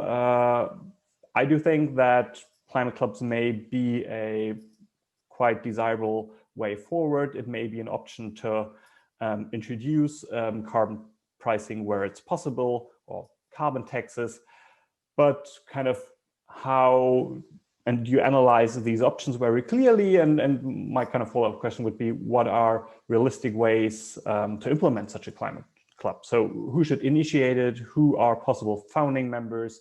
Which political agents might or should take the lead? And how should they do it? Should there be one kind of global climate, or one climate club at the kind of global level, or several regional climate clubs, or even both? Perhaps you have thoughts on that, or also people in the audience. I would be interested to hearing more about how we get there, possibly, if you think it's desirable. Then jumping to Liam's paper. So my first kind of kidding question would be, or whether we should take away the message from your presentations that German wealthy Greens are better liberals than wealthy US Democrats. Yeah, but as said, I'm not really serious about that question. What I am interested in is, also it's kind of a little bit difficult because I'm then making judgments about myself kind of, well, let's quickly move on. So I would be interested about the age of your respondents. You say you have quotas for age, and I don't know, I kind of assume they start with 18. And I also assume that kind of on average, your respondents are, have kind of average age of 30, 40, 50. And I wonder whether there are difference or whether you have statistically significant variations regarding the age. Probably you have controlled for that, and you have not mentioned it possibly, so there are no differences. But I wonder whether whether it's worth also kind of possibly repeating that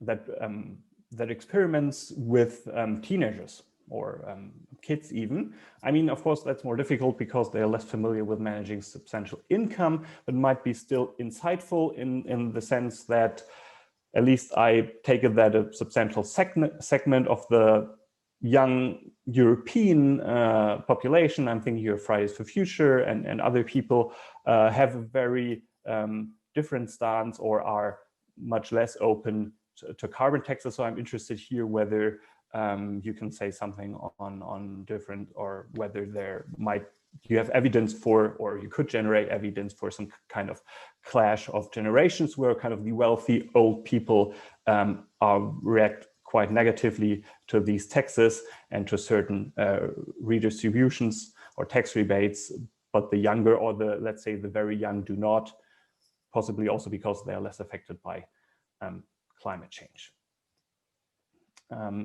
Okay, that was kind of a simple point. I explained quite complicated, or in a complicated way.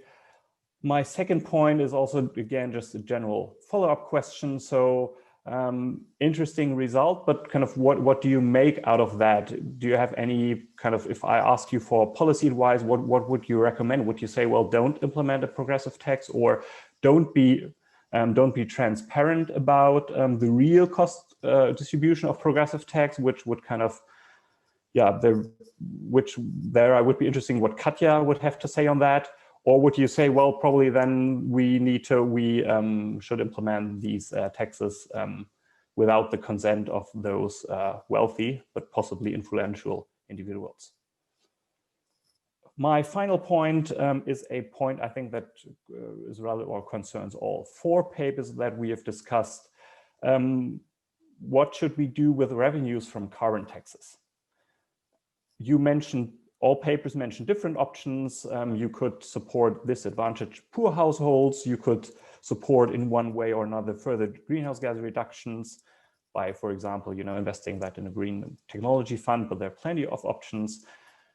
I think two important measures have not been mentioned. The further one is to finance adaptation, especially in the global south, and to support measures that address loss and damage. And possibly even there's the fifth category if you think of climate engineering. So kind of from an ethical perspective, I think there are really strong moral reasons for at least, or for at least the four first spending rationales listed here. And there, at least for the first three rationales, there are also very, I think, strong and good pragmatic reasons to do that. But then again, I think for the time being, tax revenues will probably be limited if we think of realistic carbon tax implementations. And governments will also want to use the funding for possibly different issues, kind of mitigating their budget deficit or other issues. And it seems to me that kind of that the revenues are spread thin across the different spending options, and then there's only a very limited budget that could be spent on climate issues. And then how do we prioritize that list? So should we support poor households, or rather support the really, really poor people or really disadvantaged people elsewhere? Or yeah, so how could we come to terms with that? What should policymakers do with that?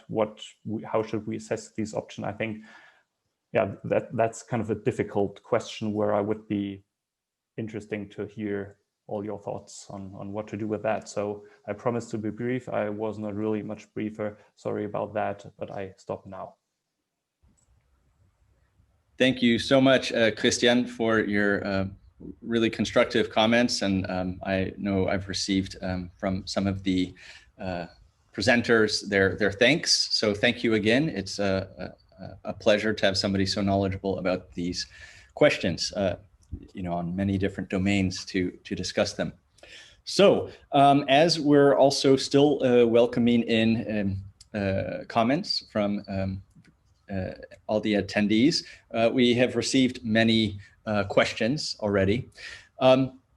So I was thinking that perhaps as a way of responding to Christian's comments, we can all, I can just start fielding some of the audience questions out, and hopefully you can work them in together. Does that sound good?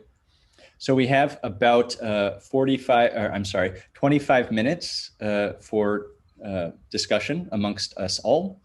And then we'll take a 15-minute break before the second panel. So I guess starting with Professor Biedenkopf, I have a question from Daniel Muth, and asking, do you expect to have different findings if you also include emissions trading systems in your literature review? To what extent can these findings be generalized for carbon pricing? And then a second follow-up from the same person. You mentioned that public support is largely generated through revenue use. After reviewing these articles, could you please tell us about the methodologies these papers employed to detect mechanisms through which legal earmarking generates support? And so the question is, how can we make sure that enhanced public support can be attributed to fair revenue use and not to other factors?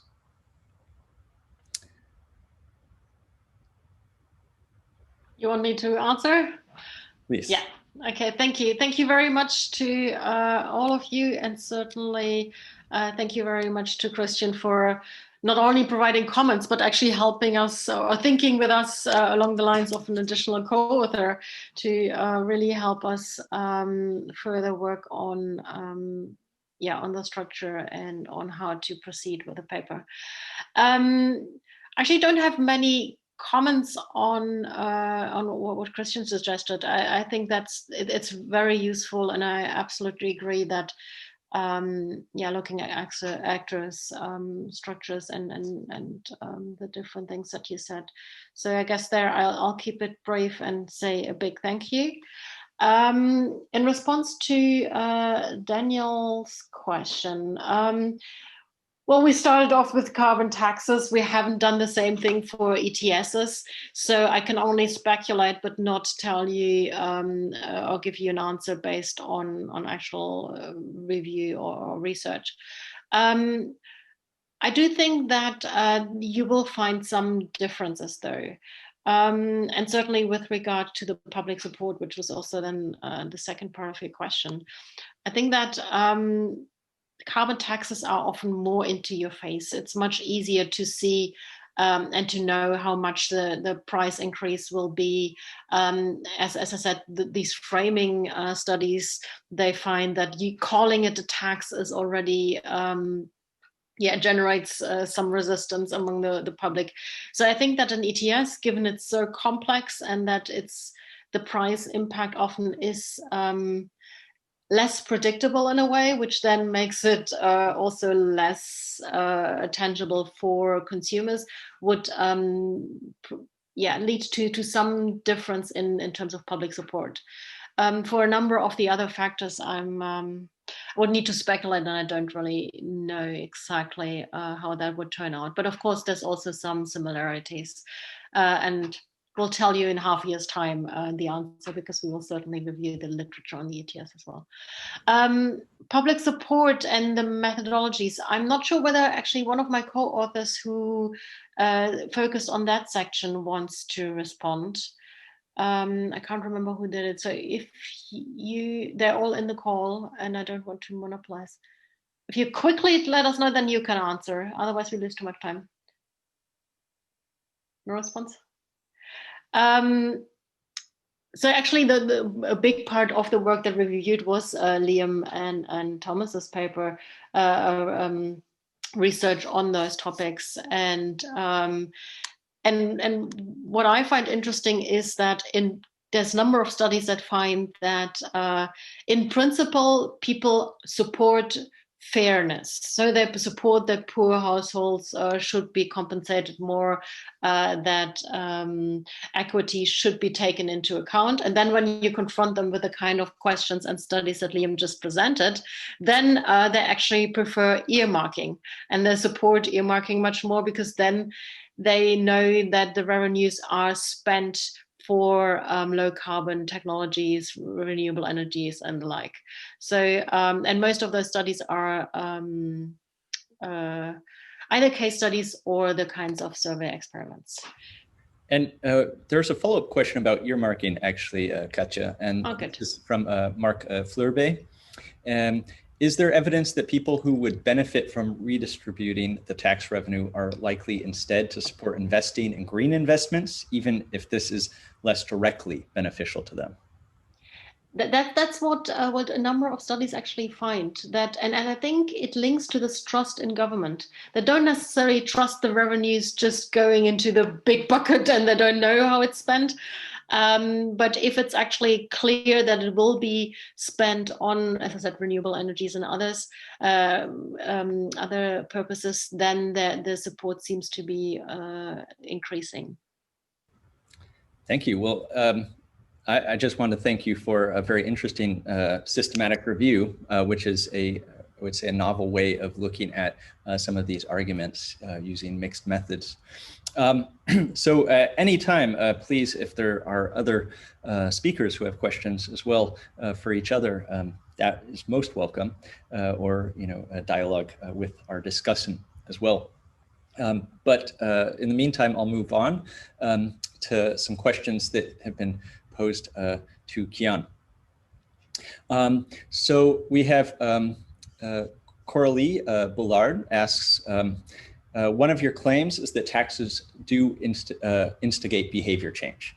And you seem to refer to carbon taxation as a whole, but in practice, it's implemented in specific sectors, and the results thus depend on which sectors are covered.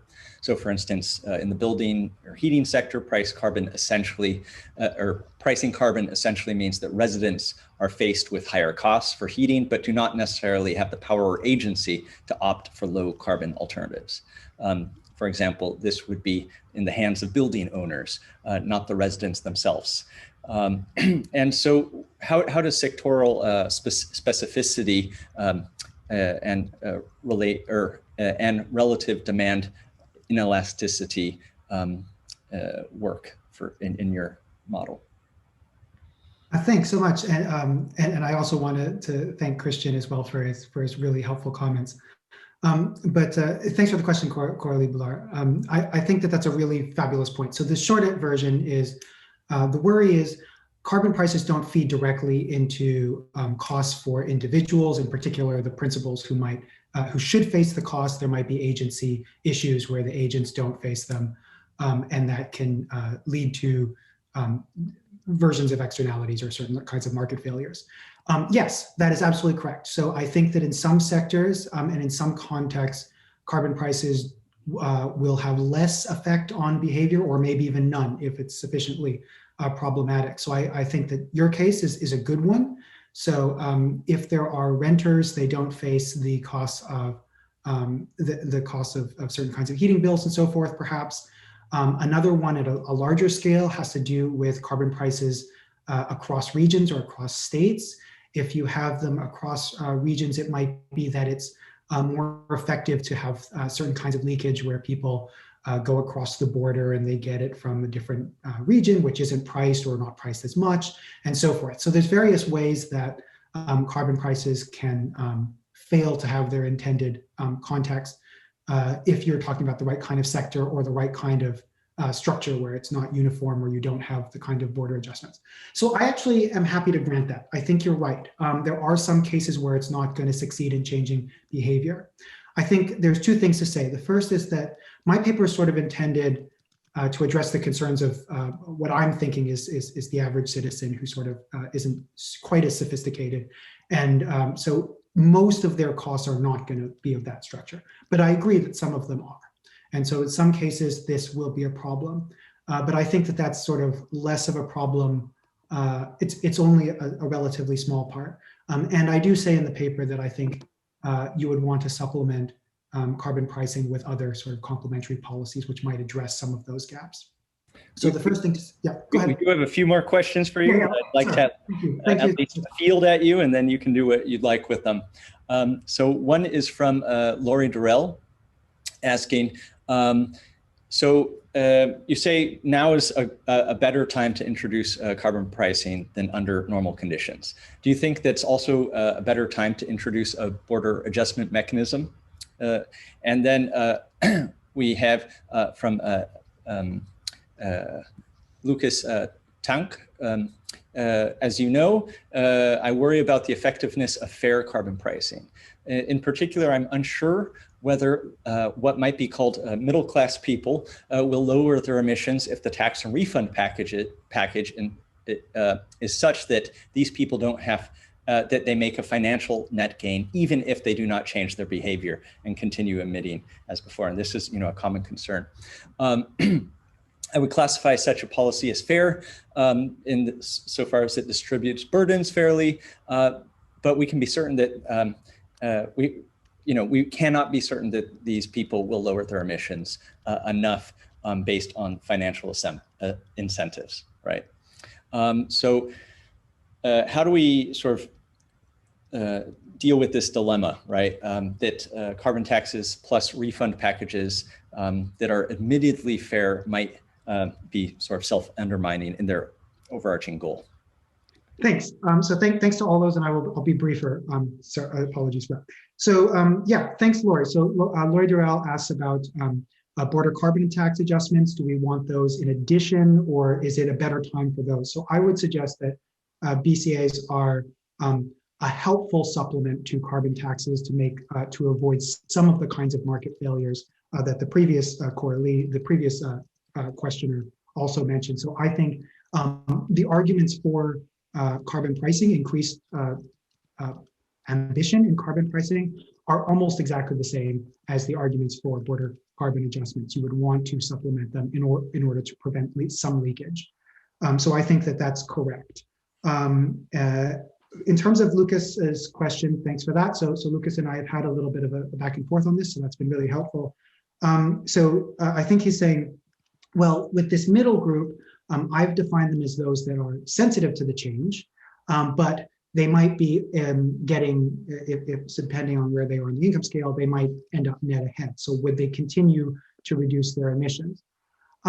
So by definition, this group is marginal. So some of them will and some of them won't. And if they are ones that would change, then they're in what I'm calling the middle group. But in practice, who actually is in that and who is just slightly below and slightly above is going to be sensitive to all sorts of things. I think the short answer is we have to separate the fact that they are getting some rebate and that they're facing these costs for each marginal usage of emissions. And as long as they're increasing those marginal costs on this usage of emissions, they would get more back. They would get more in net every time they continued to reduce. So that's, I think, the main answer. Thanks. And one final question that maybe you don't need to respond to, but I think it hooks into Lucas's question. This is from Jens van de Klooster.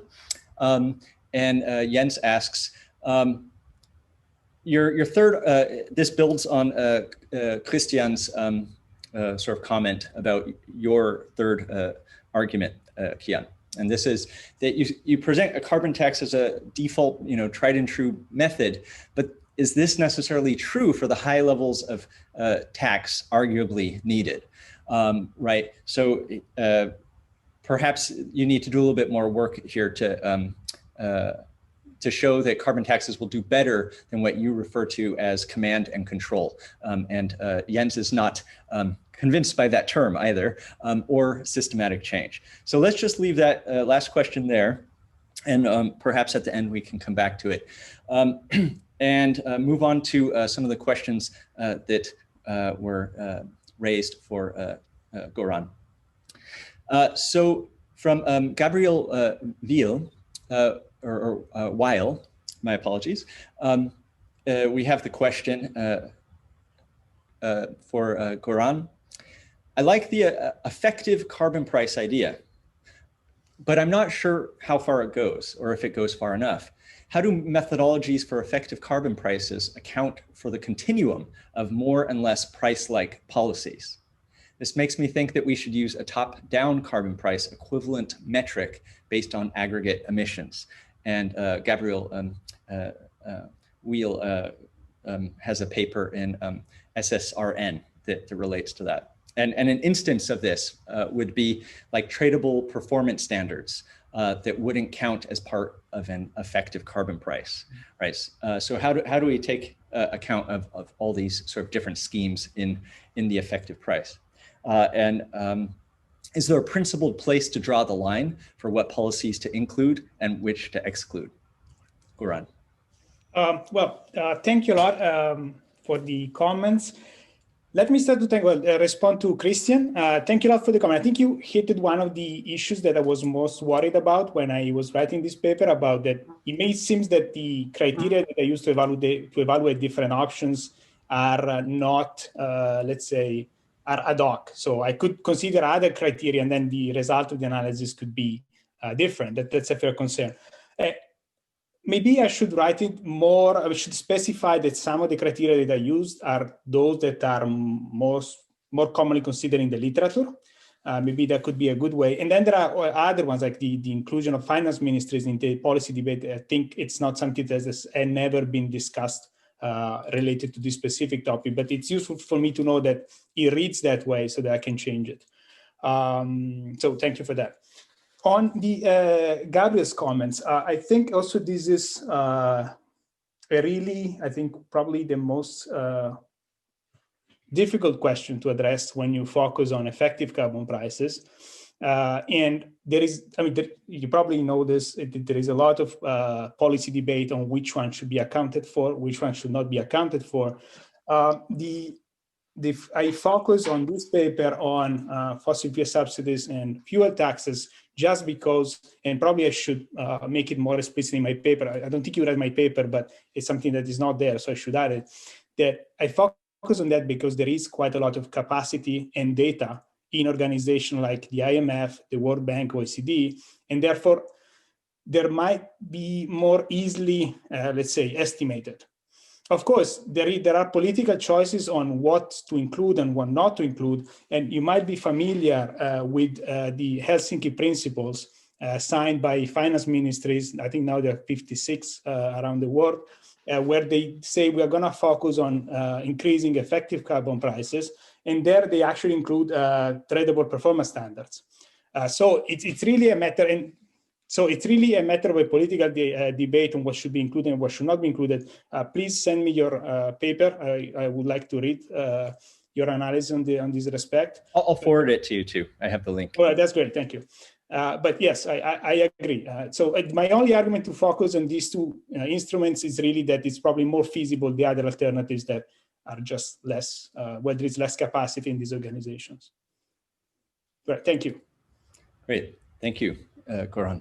Our last questions before we maybe have a general question to the entire panel is for Liam and your paper. And that's from Citizens Climate Lobby International. The question was, what was the income for the rich in the surveys? Top 10%, top 1%? This has, far-reaching implications, and apologies if you mentioned it and just didn't pick it up. And then, there's a second question. Okay, great. Thank you for the question, and also to Christian for his comments, which I'll get to in a sec. So the income in this respect that I was primarily focusing on is the top 10%. Obviously, the issue is trying to survey top 1% is incredibly difficult. Top 10%, we had to do a few things to make sure that this is the case anyway in terms of quotas, but at least we have that kind of coverage. So these are based off of the income deciles within the US and Germany. Responding to Christian's comments, so the first thing related to age. So while we ensured representativeness by age, while we adjusted for age in the analysis to ensure that there wasn't any imbalance, we didn't look at heterogeneity in that respect, right? So whether the effect differs by age, one reason being that this was going to be part of a broader project that I've kind of put on hold given the corona situation, that takes a kind of very broad look at heterogeneity beyond what we looked at in this paper. So for all kinds of demographic factors in a principled way, and obviously to try and do this in a way that avoids it just kind of being slicing up the data. But then I'll just get to kind of a bit more what the policy recommendations are, right? In particular, this issue of transparency, what people know, what people don't know, and the redistributive element. So the key thing from this, right, is that if you don't have this progressive element, you're dead on arrival, because everyone is going to learn that their income goes down. Now, the balance and the game and the calculation that has to be played is who do you need amongst the broad segment of the population to get this through, right? So if we think about revenue recycling in the form of this tax rebate, you're benefiting the majority of the population. It just so happens that the top 10% may be the more politically salient part if you buy the kind of Gillen's and Page logic in terms of representation.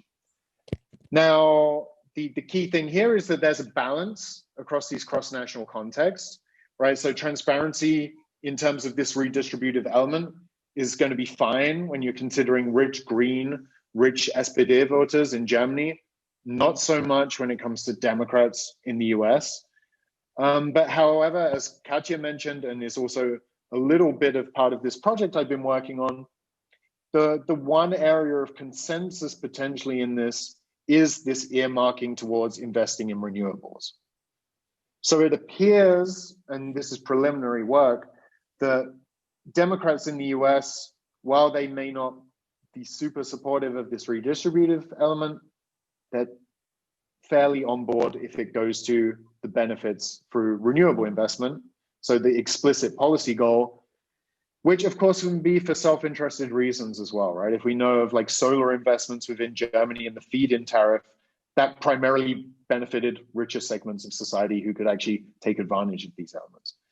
And in terms of a broader picture of revenue usage, different types, as Christian mentioned, so the science paper or Science Advances paper from 2019 kind of has a broader look at this and explicitly focuses on this. And as a kind of quick takeaway, the things that don't work compared to a tax rebate are job retraining programs, deficit reductions, corporate tax reductions. All of these have significantly lower support across both countries. And in the US case, well, low income programs also have significantly lower support. Okay, thank you.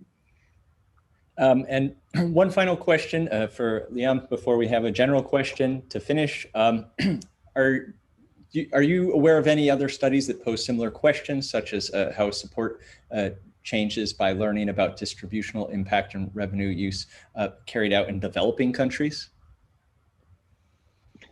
So at least in the case of carbon pricing, and that was from Daniel Muth, that question. Okay. Right, Daniel, yeah.